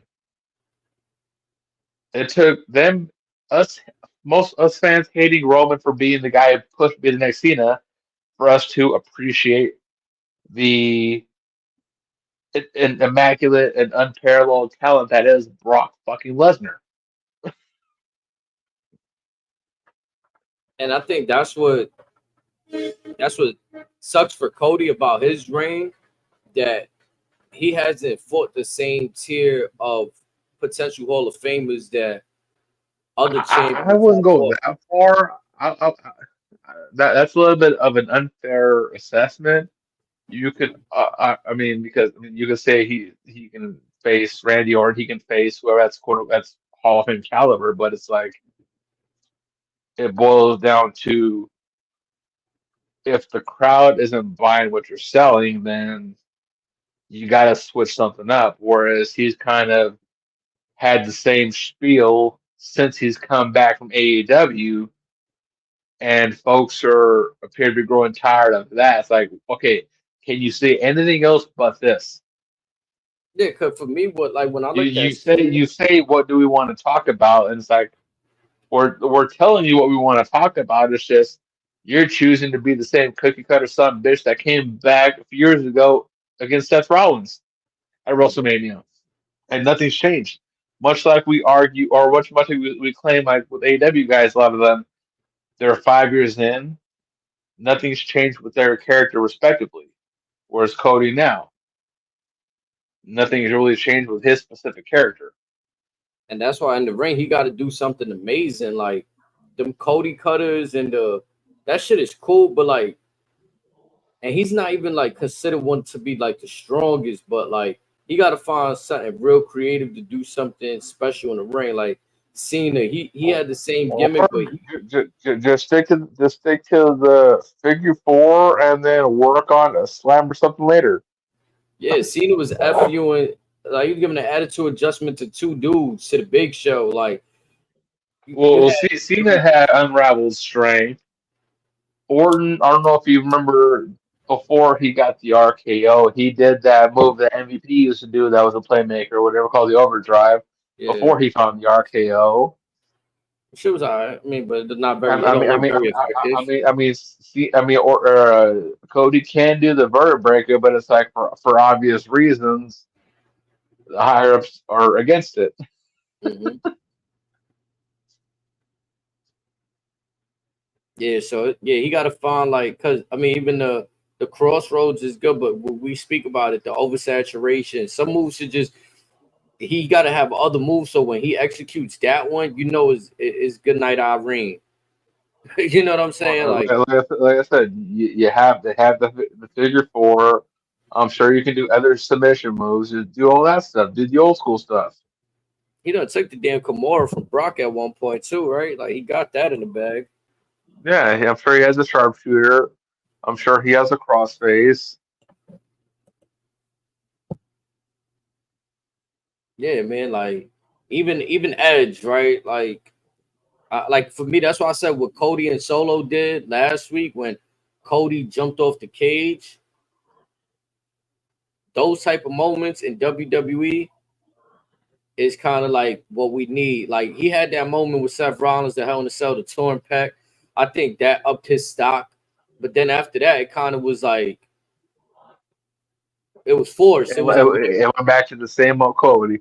Also, folks forget Cody has the move that was gifted by one of his mentors, the Alabama Slam. mm-hmm. Use that more often. He be doing a I pedigree mean, from time to time. yeah, you can do the pedigree, the Alabama Slam. Like Cody famously said, if he's wrestled you more than 5 times, or at least 5 times, he can do all your moves. Okay, there's other shit you got in the toolbox. Obviously, there's busting bitches out. The Cody Cutter does more harm to you than anything else. The Crossroads is a laughing stock, disrespectfully. Like, what else you got? You can't do the vertebrae I'm because not even someone in gonna lie. W. The other move that is kind of like a spinoff. I guess his brother move Dustin when he drops on his back and then gives the uppercut. I'm not a fan of that either, to be honest. Like, it, Well, that's probably more of an homage to his brother. yeah, Dustin's move. That's all With I. the little uppercut when he drops to his knees. Yep, and but He he just does drops to his back. Yep. yeah, that's more of an homage, similar to when he does the bionic elbow. Like that part's fun. It's just when you're putting folks away, it's like you have this arsenal of a toolbox. You're using the same two tools. You got other shit to do. Just don't be afraid to use them. Mm-hmm. Otherwise, stop going to interviews saying, "If I wrestle you 5 times, I can do all your moves, no questions asked." Stop saying that bullshit. Yeah, I need to see something exciting from him. It's like again, like just talking about being in a stagnant area with your character. It's alright to be stagnant. There's people that played the greatest hits. We seen the Undertaker play the greatest hits for the last few years, but he He's got those running the goals. risk of. I'm gonna say it for what it is. He's running the risk of being outclassed. That's what's going on, though. That's really what's going on. Is we seeing Cena Roman again, and that's what made Roman elevate his No, shit. no, Like, but fast forward now, more folks want to see Cena, Orton, Roman, Randy, Brock. Folks want to see Goldberg back in the ring.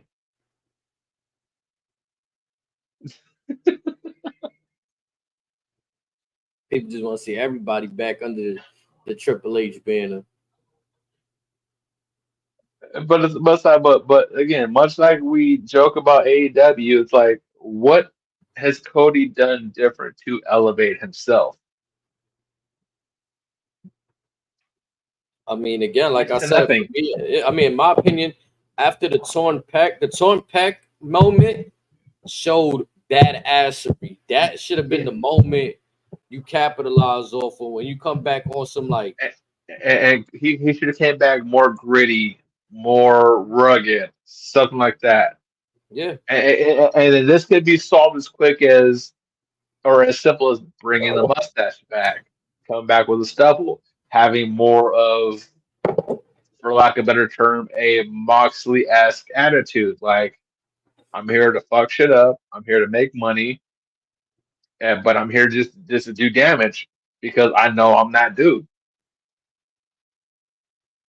Yeah, What is like it now? What is he's doing the same shit he did when he left.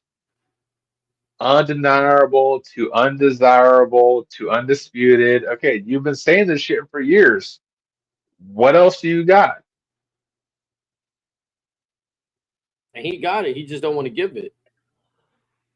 I don't know if he doesn't want to get it. It's just he's so accustomed to all this and that, and he's seeing that, or he noticed back then that Cena was hyper focused on being one for the people, one for the kids. He's afraid to change it, but it's like, dude, if you really want to break shit down, folks want to see Roman in that role. We want to see you as the heel, you as the anti-hero, whatever the fuck. We want to see you as the Joker to his Batman, you as the Lex Luthor to his Superman, you as the Sabretooth to his Wolverine. We want to see what more layers you have. We know you have them, but we shouldn't have to call Stephen Amell to get that shit out of you. Right. Yeah. But again, like I said earlier, weird things need to happen. And I personally feel Cody needs to go through this adversity for it to give him that spark to take it to the next level. The same spark that he faced when they booked him as Stardust, and he said, "Nah, I'm better than this." He's gonna realize that he needs to elevate his game to keep up with what's going on. And if he And doesn't, he's just gonna get left behind. That's just the reality of it. He's gonna fall into place. You know what I mean? He had a good 2-year run with them. personally, I love Stardust. I love that. I love the stuff he had with the Ascension. I loved all of that because to me it was something different. But again, he felt what he felt about it. Vince felt what he felt about it. So that is what it is. But something like that, just add more layers to your game. That way, you create more interest for yourself. Don't be so cookie cutter. It's okay to think outside the box. It's okay to be a little bit extra. I mean, shit. We're what 20 something years later. Boogeyman is still one of the most popular characters in all of WWE. Right or wrong? I mean, you could put him out there in a Royal Rumble anytime. Get a reaction. You can put him out there. You could put a Hornswoggle out there. I mean, shit. Look at JBL now, back on the Indies, quote unquote recruiting. And that's the turn that I'm starting to have, like the appreciation for. I guess this fickle, you know what I'm saying, mindset that I always call out because I always have a room for legends. I grew up with legends. Like, again, when I was watching Raw in 1995, 96, 97, they always promoted the legends. They always gave us a rundown of the But history of the game. But we but so on quick top to of push that, people like, out now. but for some legends, we as fans witness the grind that they put going into that. So we look at like a JBL, look at a Rock, look at a Lesnar, a Goldberg, a Rob Van Dam, a Booker T. Look at AEW, the historians. Nigel McGuinness. I'll get to that in a moment. But you have all these guys that have this history of a library behind them. You have no choice but to respect them. There's no other options because we know they are about it. Mm-hmm. And that's because it's earned. Now it was given to them. Like they earned every inch of respect that they have. And like I said, look, like I said, JBL now, he's been on just about every promotion, probably, or in every country, probably but Japan right about now. I mean, has he been on a Japan show yet? I don't think so. But he's been in AAA, CMLL, TNA, MLW, GCW. He's been all over the world, and for those that may not have seen him years ago, we see him now. The fans now are appreciating him from now, whereas us older fans are saying, "Hey, look what OG was doing back in the day, and look at him now. Like he's still at it. Look, still into a Billy Gunn or a Jeff Jarrett in AEW. Like they're guys that are in their 60s that are working better than folks that are in their late teens, early 20s. Yeah, It's there's some crazy. people that should be out there, and then there's some that like I was just watching the Outsiders on TNA. Like they had like these old disco outfits on. I don't know if you remember that when they had the And the Outsiders are probably the most popular tag team in AEW right now because of that throwback field, which is again, it's FTR had that once upon a time. Yet fast forward to now, it's like, I mean, you can argue that the Outrunners are more popular than FTR right now. I think there's like you know how everything that's old is new. You know, you ever heard that saying? Yep. And I feel like that it's spinning the block, like that nostalgia, kind of like FTR. They had that kind of old school gimmick, like their entrance was it had that old '80s feel. But these Outrunners, they really look like an '80s team though. Like you know what I'm No, saying? but like I said, FTR had that look too once upon a time, and then whatever changed, changed. CM Punk changed them. Not gonna lie, that's what I feel like. They started dressing like Punk, matching outfits with Punk. One of the Bret Hart tributes. They I started. think that one could argue that might have been the other way around too. Yeah, it might. They definitely had influence on each other. I feel it was a lot But going on. There was a lot of good cosplay. Like I know it's fun for them, but then it goes away from like they just become lost in the shuffle. I guess like people love them. People. I think in FTR's case, they tried. I mean, they got in trouble for showing allegiance to Punk, which is what got them in the doghouse, much like everyone else there, like a Ricky Starks with Cody, for example. Yeah. But there's a long list of guys Honestly, if that are I was any of on that those what guys, if category. if I was any of those guys, and maybe it's like you do your best to avoid the situation and try to go out there and continue to perform, which I'm pretty sure they do. But if it's that deep, then they need, well, for some of them, return home, and for some, find a new home. You know what I mean? If they will, Well, if FTR willing to work under WWE, as far as well, maybe they want to, but Tony Khan's is saying, "Hey, I'll pay you 4 times what I was paying you beforehand, and not to stay." that's when you gotta. It's like Look at Buddy Murphy. no, for real. It's a decision that you make, right? You can either sign the big bag, but not really get used, and people don't really know you like that unless you in this just in this circuit of like the community, right? And then you could go to the WWE side now where you damn near getting unlimited resources to connect. They just sending you places because like looking like Titus O'Neil. I'm pretty sure he gets to do a lot of dope shit, but they don't really need him to wrestle. Right. So it's like you could still either get used if you you still usable, or find other shit to do. Become a producer. Look at Robert Roode. He's injured and he's producing some hella good shit. Jason Jordan too, producing Yeah, some hella 'cause good I shit. know with Titus, they made him like an international ambassador. Yeah, like I mean, and again, you can either get that big bag and arguably be in situations where WWE is well established. They're not really Right. at a point where like look at what happened with Vince. They was about to lose a partnership with Slim Jim. They said, "Oh no, we not. Oh no, we not. We're, Vince is out of here. What we losing now?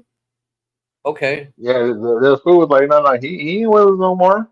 yeah, like we're not losing. We got y'all. We doing what's best for business. Remember that line was best for business.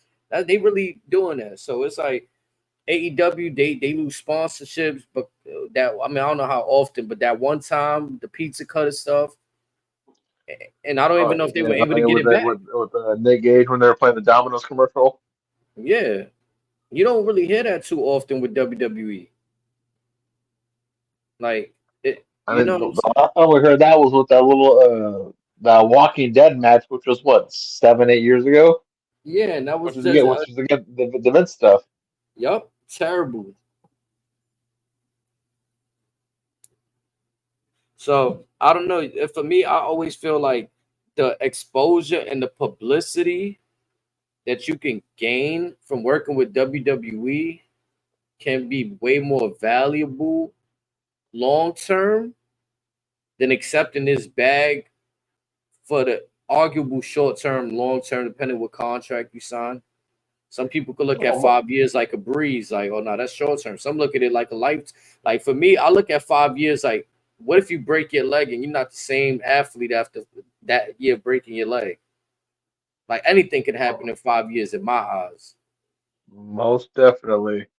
Yeah, so I don't take 5 years for granted and say, well, yeah, I'm gonna just sign this bag, and then okay, let's say in those you get paid this big bag and you're not even managing your money correctly because you're just taking everything for granted. Like it's just it's a mindset, and Some yeah, folks are like that too. yeah, because everybody got different spending habits, and some people get the bag and run right through it, and then you hear stories how they're broke, and you be like, how this man has so much money, Mhm. and it You hear about Adrian Peterson? what he's broke too. Not only that, I That's a guess he allegedly took out a loan for his birthday party and didn't pay the loan back. So I guess banks want him for like 20 million or something like that. wow. It was only a few years ago, and this is right after his NFL career. The last I heard of Adrian Peterson, like he had a situation with his son that he like I guess he was Oh being yeah, abusive. he beat his son and his nephew, something like that. Yeah, so I No, know but yeah, he was in a bad yeah, place. Like, but folks were surprised he was hurting like that. And it's like, bro, like, wait a minute, you made over 100 million in the NFL. yeah, you Where did hold all that records money for go? fighting. Yeah, like you was that guy. Yeah, you was him.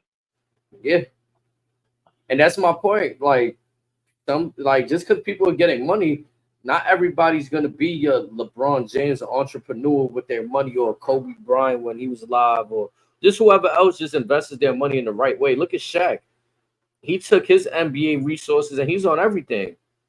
General Right. State Insurance, Papa John's, gold gold bond lotion, like you name it, that guy's on it. It's like, and that's what I'm saying you can do with WWE.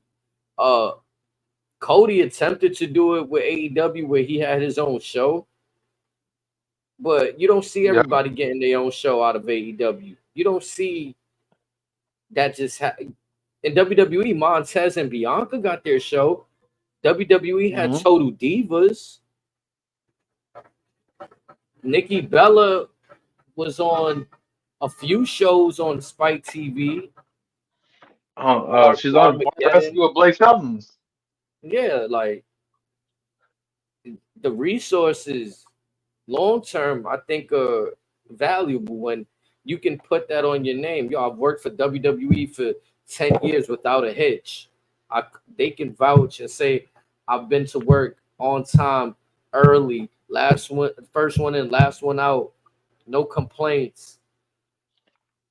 No hiccups. That's a blessing when you can use that kind of reference. Now, I'm sure she's got other stuff on her plate with her divorce coming, which hopefully she's all well with that. Right. Terrible thing to go through right there. Whatever they got But I going think on. last I heard with her, I guess they're not fond that they're not allowed to use the last name Bella. Yeah, that's WWE IP, right? Uh-huh. Yeah. I think at Wembley they announced Brie Bella as Brie Danielson or something like that. That's funny. I mean, but yeah. I guess, maybe not to use the Garcia name or just whatever's clever, right? She's taking her husband's name. Not surprised by that. It's just to me, it's again unique. Like, I know we was gonna touch on Ricochet before we get out of here. Like, I seen what he's doing over there, and to me, it's just like, bro, you could have just stayed in WWE, bro. I don't even know who was that he did that to, bro. Like, who was he wrestling? Like, I know Wednesday he had a match against Mortals, formerly Black Taurus of CMLL. So bro, Tony Khan's doing the missing man stuff of bro, I don't rebranding folks so he make money off of them. I don't care about that, bro. You know who I would have been entertained? Ricochet versus Andrade for the Speed Championship again. Uh-huh. Like, we're gonna do that, Ricochet versus Ilya. Ricochet versus Mello. right? Ricochet versus Braun. Ricochet versus Jey Uso. Because I'm not going to lie. Again, that's a good example too. Ricochet, you left WWE and you got a chance to show your creative creativity.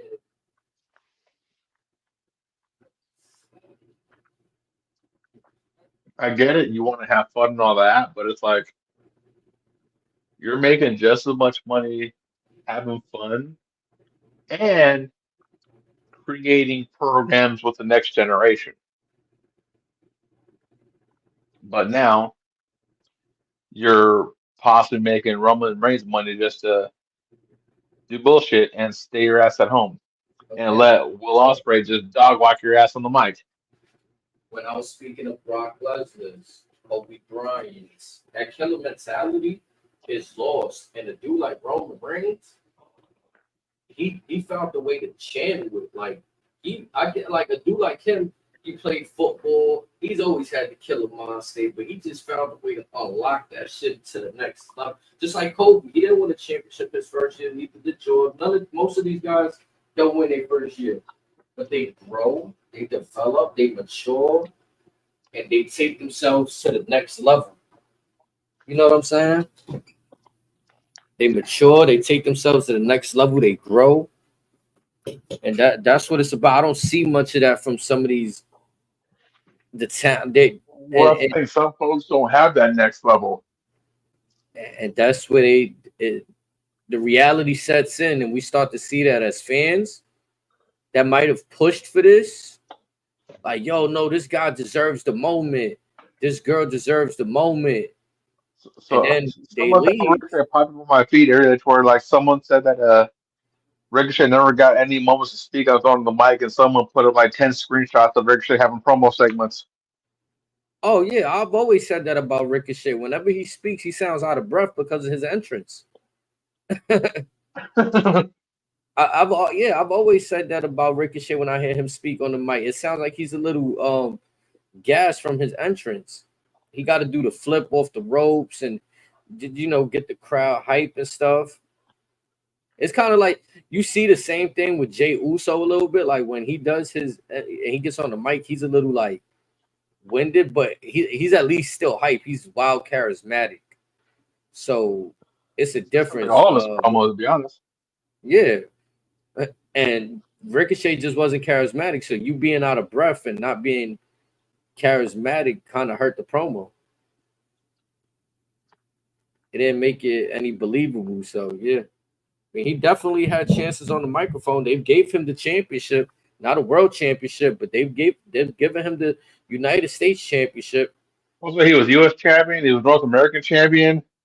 Yeah, like, and again Could have through been all IC champion by now, maybe if Braun wasn't going to be the champion.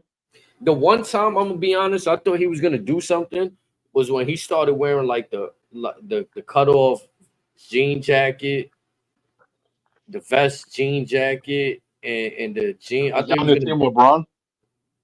I want to say this was a few years ago. This was probably around that United States Championship era. I thought he was gonna get into a grittier side, and even with this Braun Breaker side, when he got into it, then I thought he was gonna get. Oh, when he was wearing the all black. Yep, when he was wearing the all black, I thought he was gonna get into a more gritty side, and then no, just a few weeks later, he goes back to the colorful, full body.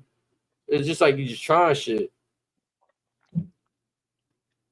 instead of just saying, you know what, I'm gonna just stick to this right here, and I'm gonna make this shit work.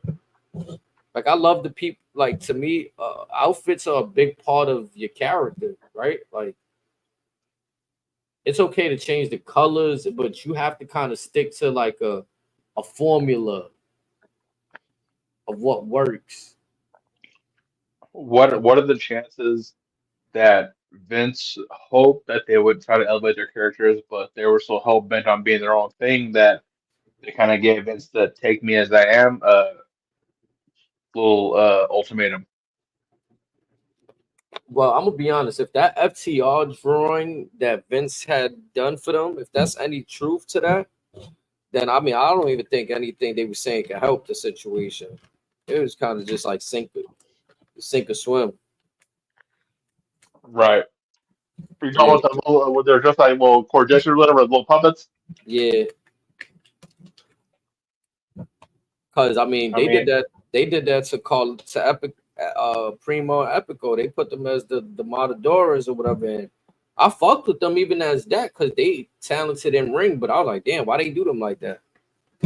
Gave him El Torito and shit. But and then you look at FTR now, it's like you might as well take that gig earlier. I mean, could have probably, I mean, could have finessed it somehow, maybe. I mean, the Undertaker, like, he's the greatest example. I mean, I think dudes like the Undertaker. I mean, who else had a character bestowed upon them and kind of made it work? I mean, I would even look at Mark Mick Henry. Foley. I don't know who. Mick Foley, Oh yeah, like Dolph Ziggler, Chavo Guerrero, Hurricane.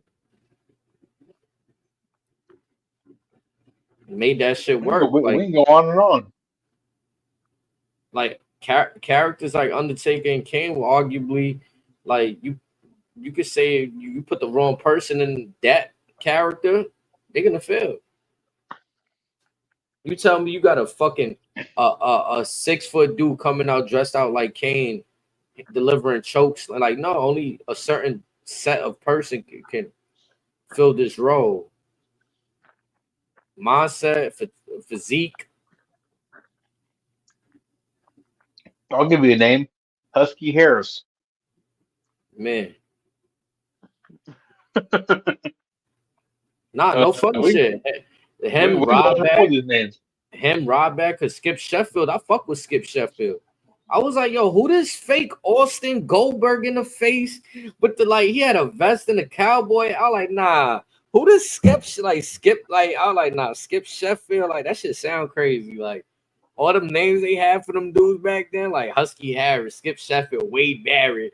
I like, nah, dogs. Like these dudes' names is like they got it. Carver, the Carver dude. I'm like, nah, Darren Young. Or look at Zack Ryder, now Matt Cardona. Nah, he definitely made everything. Look He was an at edge the head. Miz. He was an edge head. Dolph Ziggler was in the Spear Squad. Yeah, He was destined for failure. And he still made it work. Like for real. Cause they tried to really push Kenny Dykstra before him. I remember Kenny Dykstra was like they really gave him this like he was supposed to be a superstar delivering his high leg drop off the top rope and shit. Like Muhammad Hassan, another one. Mm-hmm. Yeah, I ain't gonna lie too. If it wasn't for that whole 9/11 Eugene. shit, he was a great character, bro. Muhammad, I remember I fucked with him. It was just that Folks didn't know he was a title after the fact. who? Folks didn't know he was a title after he got fired. Yeah. And then look, we ain't mentioned Big Ooze, rest in peace. Yoko, Mm-hmm. man's booked him as a Japanese dude. As a sumo wrestler. Or like I said, one of the more famous of them all, Eugene. Right, yeah, nah, that shit. He got it, bro.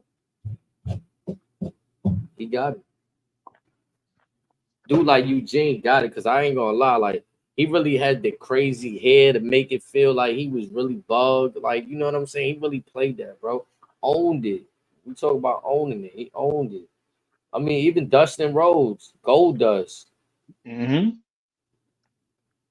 He's like, oh yeah, y'all want me to troll? Watch this. I bet. Hold my beer. Yeah. Look at Billy and Chuck Rico back in the day. Yeah, That's we can go on and on.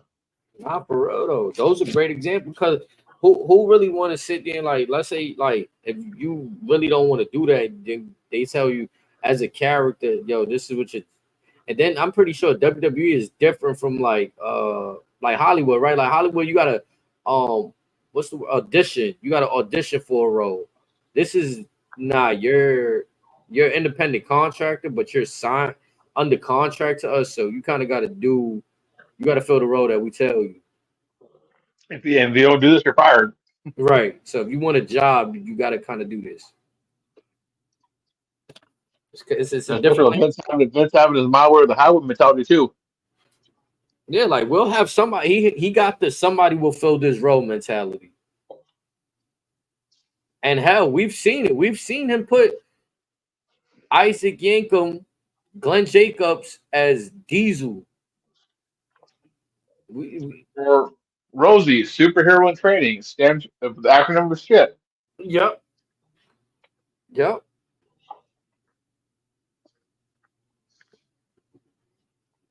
Literally just saying, yeah, I put anybody wherever I want to do whatever.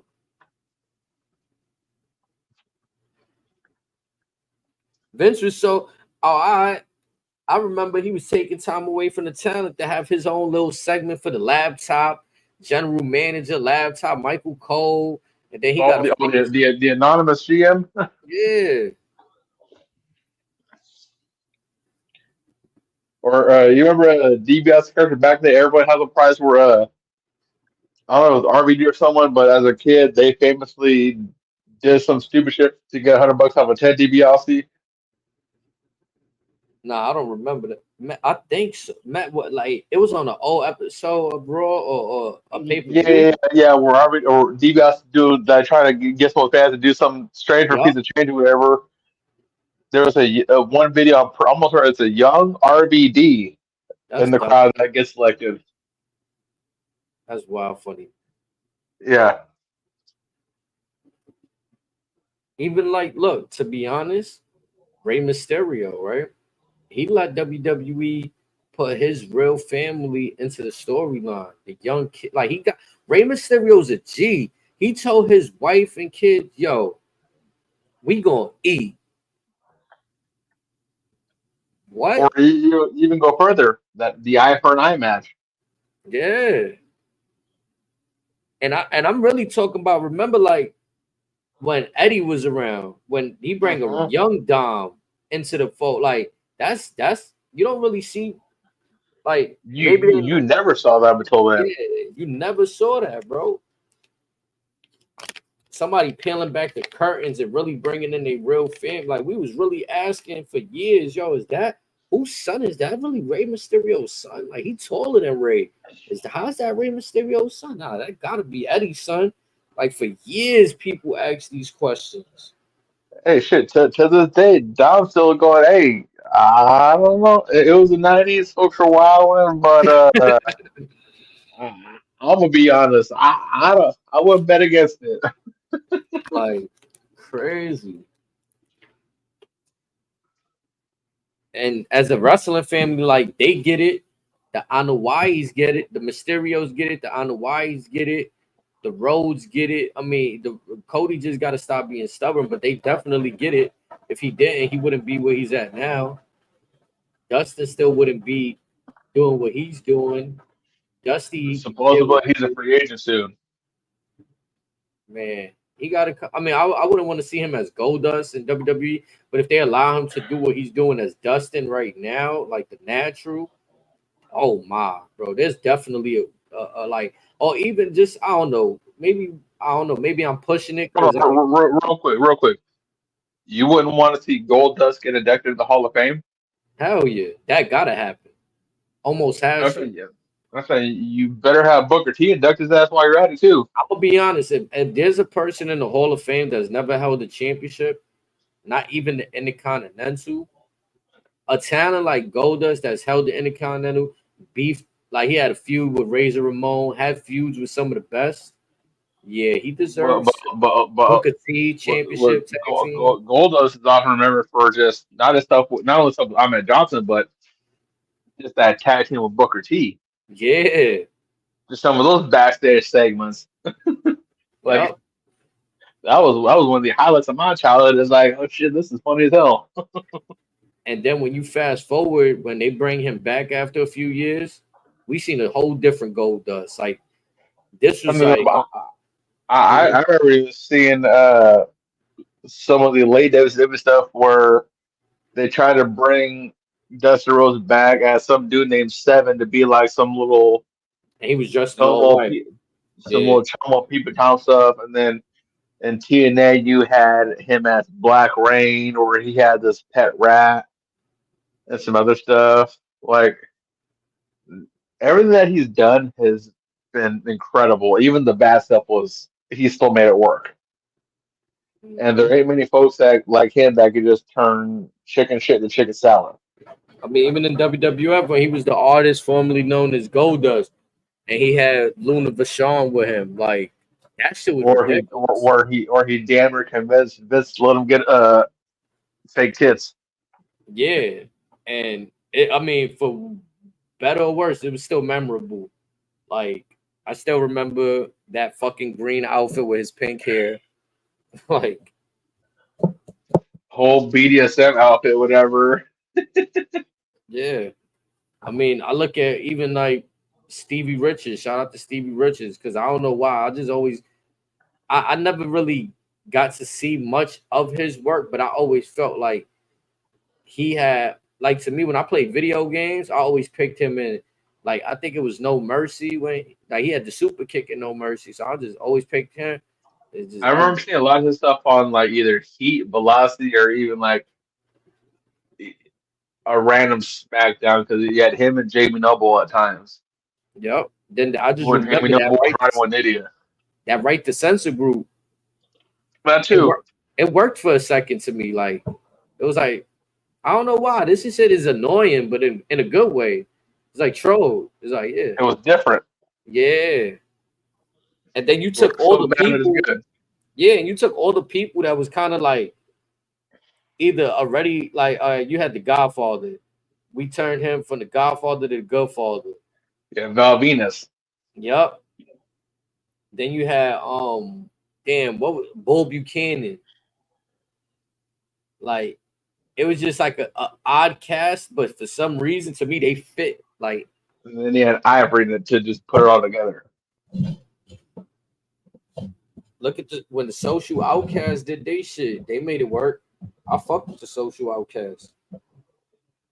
Shit, even League of Booty. I mean, League of Nations. Yep. You was talking about something. Yeah, it definitely could. That shit had legs. Just they didn't get them no presentation. They just called them the League of Nations and like gave him some punk ass logo one time, and then I think Del Rio. That's when he started getting into his shit. Yeah, because he didn't like in real life that Vince was letting Biggie call them League of Booty.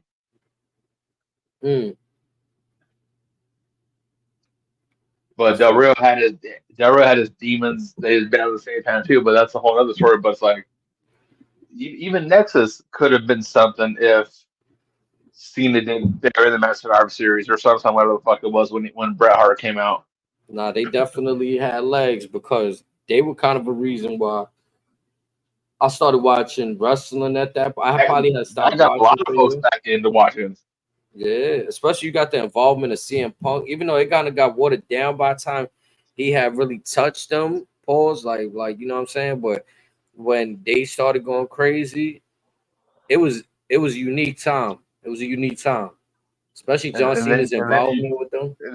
you rebrand the Nexus as the Core. Yeah, that was bad. Like I ain't Yeah, like that. that You was got ugly. Justin Gabriel and them trying to lead the charge now, way back. I like it. I don't know. Now, nothing against Justin Gabriel. I like what he do But after he left WWE, but that Justin Gabriel character, I you ain't mean fucking when he became the Darewolf? with. I'm more of a fan of the gritty. I like gritty characters. The overly colorful faces. And then when they become heels, when they still have the aspect of them being face, it's just cringy to me. It's like, nah, it's too try hard. Yeah, I feel it. Yeah, like even your name ring face vibes to me, Justin Gabriel. Like, you know what I'm saying? Yeah.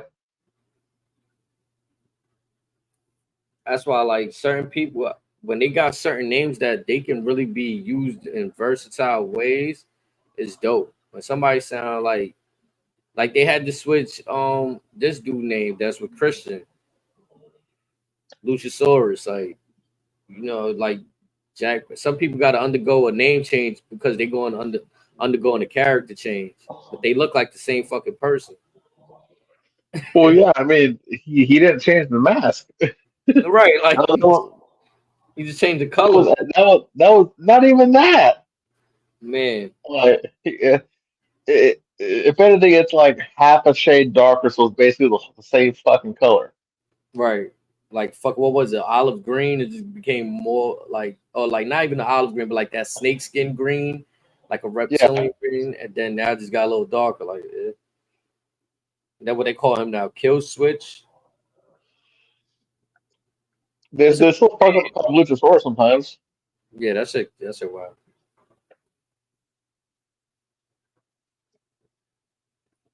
Yeah, as we'll wind down, anything else to catch your eye in the world of the internet? You said have I caught anything on the internet? Anything else catch your eye? Um, I felt like there was, but it's not coming to me right now. But I feel like I've been seeing things out there, but yeah, I just can't put it together right now. Um, I had said earlier about Rusev. I guess that was like the latest thing. The Miro. That just I just wanted to talk about. Yeah, that's probably like the I've been seeing the lowlights of AEW again, and I caught I won't say the loss. It's just the average lights. right that this is a normal day in the office for them. I seen Tony Khan on LaGreca's show and Busted Open. Oh, he actually showed up. Yeah, that lets me know that they needed that publicity. Maybe like need is the wrong word. Maybe once Bully that Ray's been telling him for months, like, what the fuck you afraid of? yeah. Like, Nah, like you chose to stop appearing out of nowhere. We've always given you a weekly time slot to just pull up and just talk whatever you want. It's just when you're on our platform, we just ask that you at least entertain the questions we are presenting to you. Other than that, it's say whatever you want. people want to Where things avoid real journalism. where things went south was when Bully Ray would ask a simple yes or no question. All Tony Khan would be would he'll just go into just his cue card mode and just say, well, everything we have is great, everything we have is perfect, everything is great, everything is great, everything is great, and Bully will say, well, I have a specific question. Can you at least give me your specific intel on that? Now, if you don't want to answer the question, tell me ahead of time. Otherwise, I'm gonna assume you're okay with me asking the question.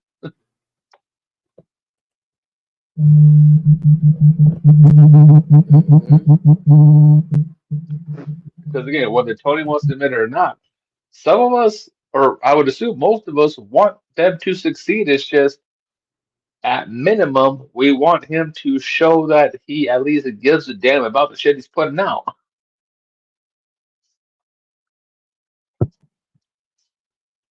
I just Because personally think like he knows after 4 or 5 years in here, I don't think he's being as delusional, but he's not trying to show his whole hand and tell us that he knows.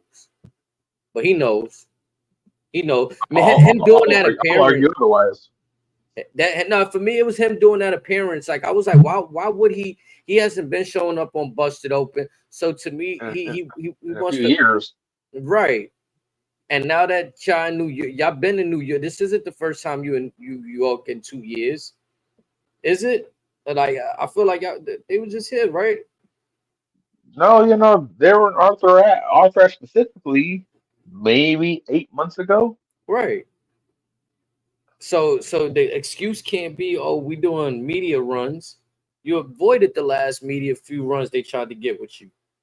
Because you're afraid of quote unquote being attacked. And it's like, no, you're not being attacked. It's just we want to see where your head is at because of, again, mental health stuff. But also, it's like, we want to see how you guys are progressing as a company. It's kind of like no disrespect to Ice Cube, right? I didn't never see Ice Cube doing a lot of public appearances, right? When the big three started to lose viewership because of what's going on with the NBA, I started seeing that motherfucker everywhere. Well, so with that, allegedly, Adam Silver was trying to blackball him. Yeah, so he got to now make these appearances again. Now I understand Tony Khan isn't being blackballed, but I think like again with the he knows the viewerships ain't where he wants to promote it, so he got to do something. And making that appearance on Busted Open was one way to, in his eyes, maybe mend the fence. You know what I'm saying? The broken bridge there, and Yeah, try to yeah, fix something. But but also with Tony, you can't go into every interview assuming that folks are out to get you. Folks do care about your product. It's just when you duck and dodge them, you kind of fuel the narrative that hey, maybe you are scared, and then they go into why are you scared? Or is it scared because we're asking a genuine question? Are you mad because we're not constantly kissing your ass? Like, what is it? yeah, I think it's a combination of all of those things, and he's probably not proper. Even though he works for he owns these teams and businesses. He's probably not properly trained to handle the PR questions because there is a way to still dance around those questions with a smile on his face. It just you could visibly see he gets bothered when asked real journalistic questions, and that's tough because he just wants to do marketing runs. He just wants to promote. You're not And really doing the interviews to give the fans or the people what they want and because here's why that's I what don't people buy is. that. Here's why I don't buy that. His family has owned the Jaguars for well a good amount of time. He's been in that quote unquote limelight for a minute. There was a So you time feel like he before gotta know. AEW to or even now to where the Khan family isn't liked in that particular franchise. There's been rumors that that family is the reason why folks like Calais Campbell, Jalen Ramsey, to name a few, have walked away from that franchise to pursue bigger and better things because they don't like how that family operates as a front office. Now that much is hearsay, she say, but it's like given how Tony has acted with AEW as of late, it's like there's got to be some merit to that. Like if folks within the teams that you actually own have felt some type of way because of how you choose to operate as a quote unquote business, what makes you think that this hobby that you attempt to call a business, why shouldn't they have doubts in you?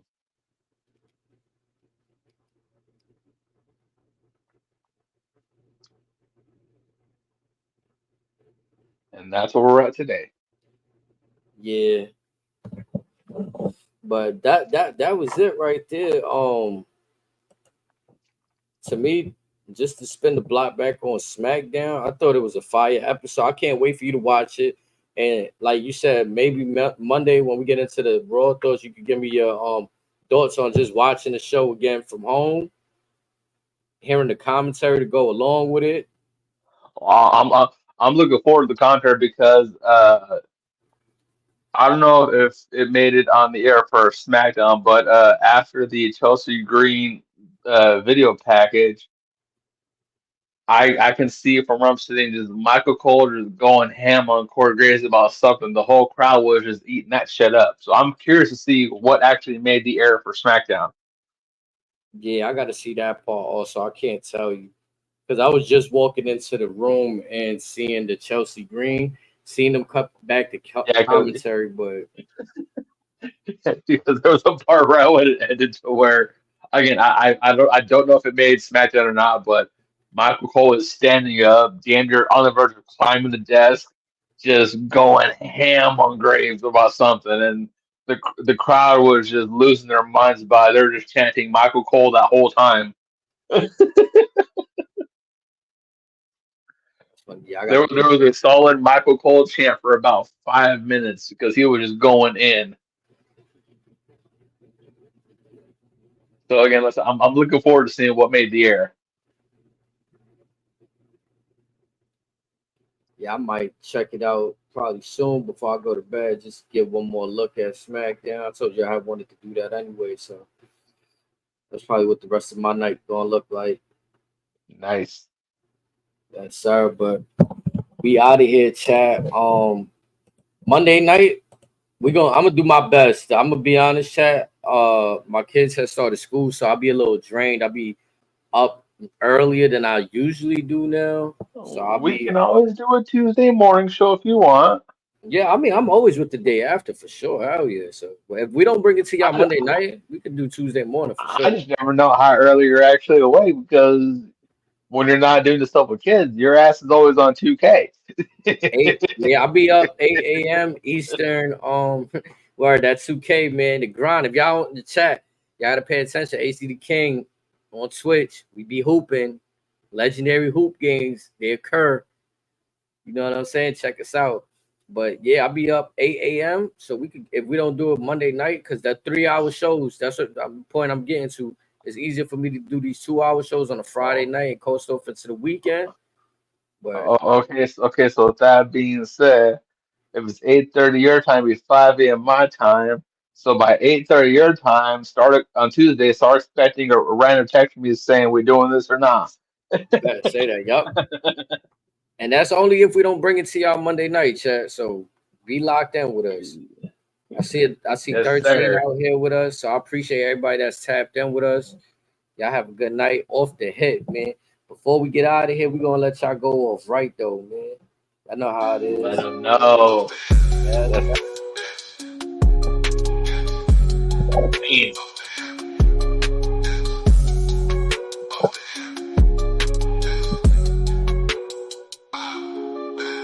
Chilling at the head of the table where the bosses sit, stunning everything in sight. Whether it's in the bloodline or corporate, walk me out the arena, big smile, low, handcuffed by officers. Hold on, wait. We got some shooters, pow. It's off the head. We got some shooters, pow. It's off the head.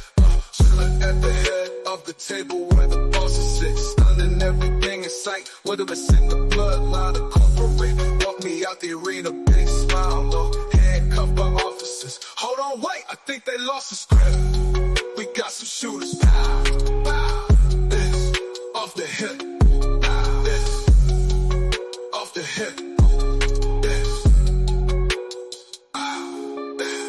chilling at the head of the table where the bosses sit, stunning everything in sight, whether it's in the bloodline or corporate. Walk me out, get read a big smile on, handcuffed by officers. Hold on, wait, I think they lost the square. We got some shooters, pow, it's off the hip.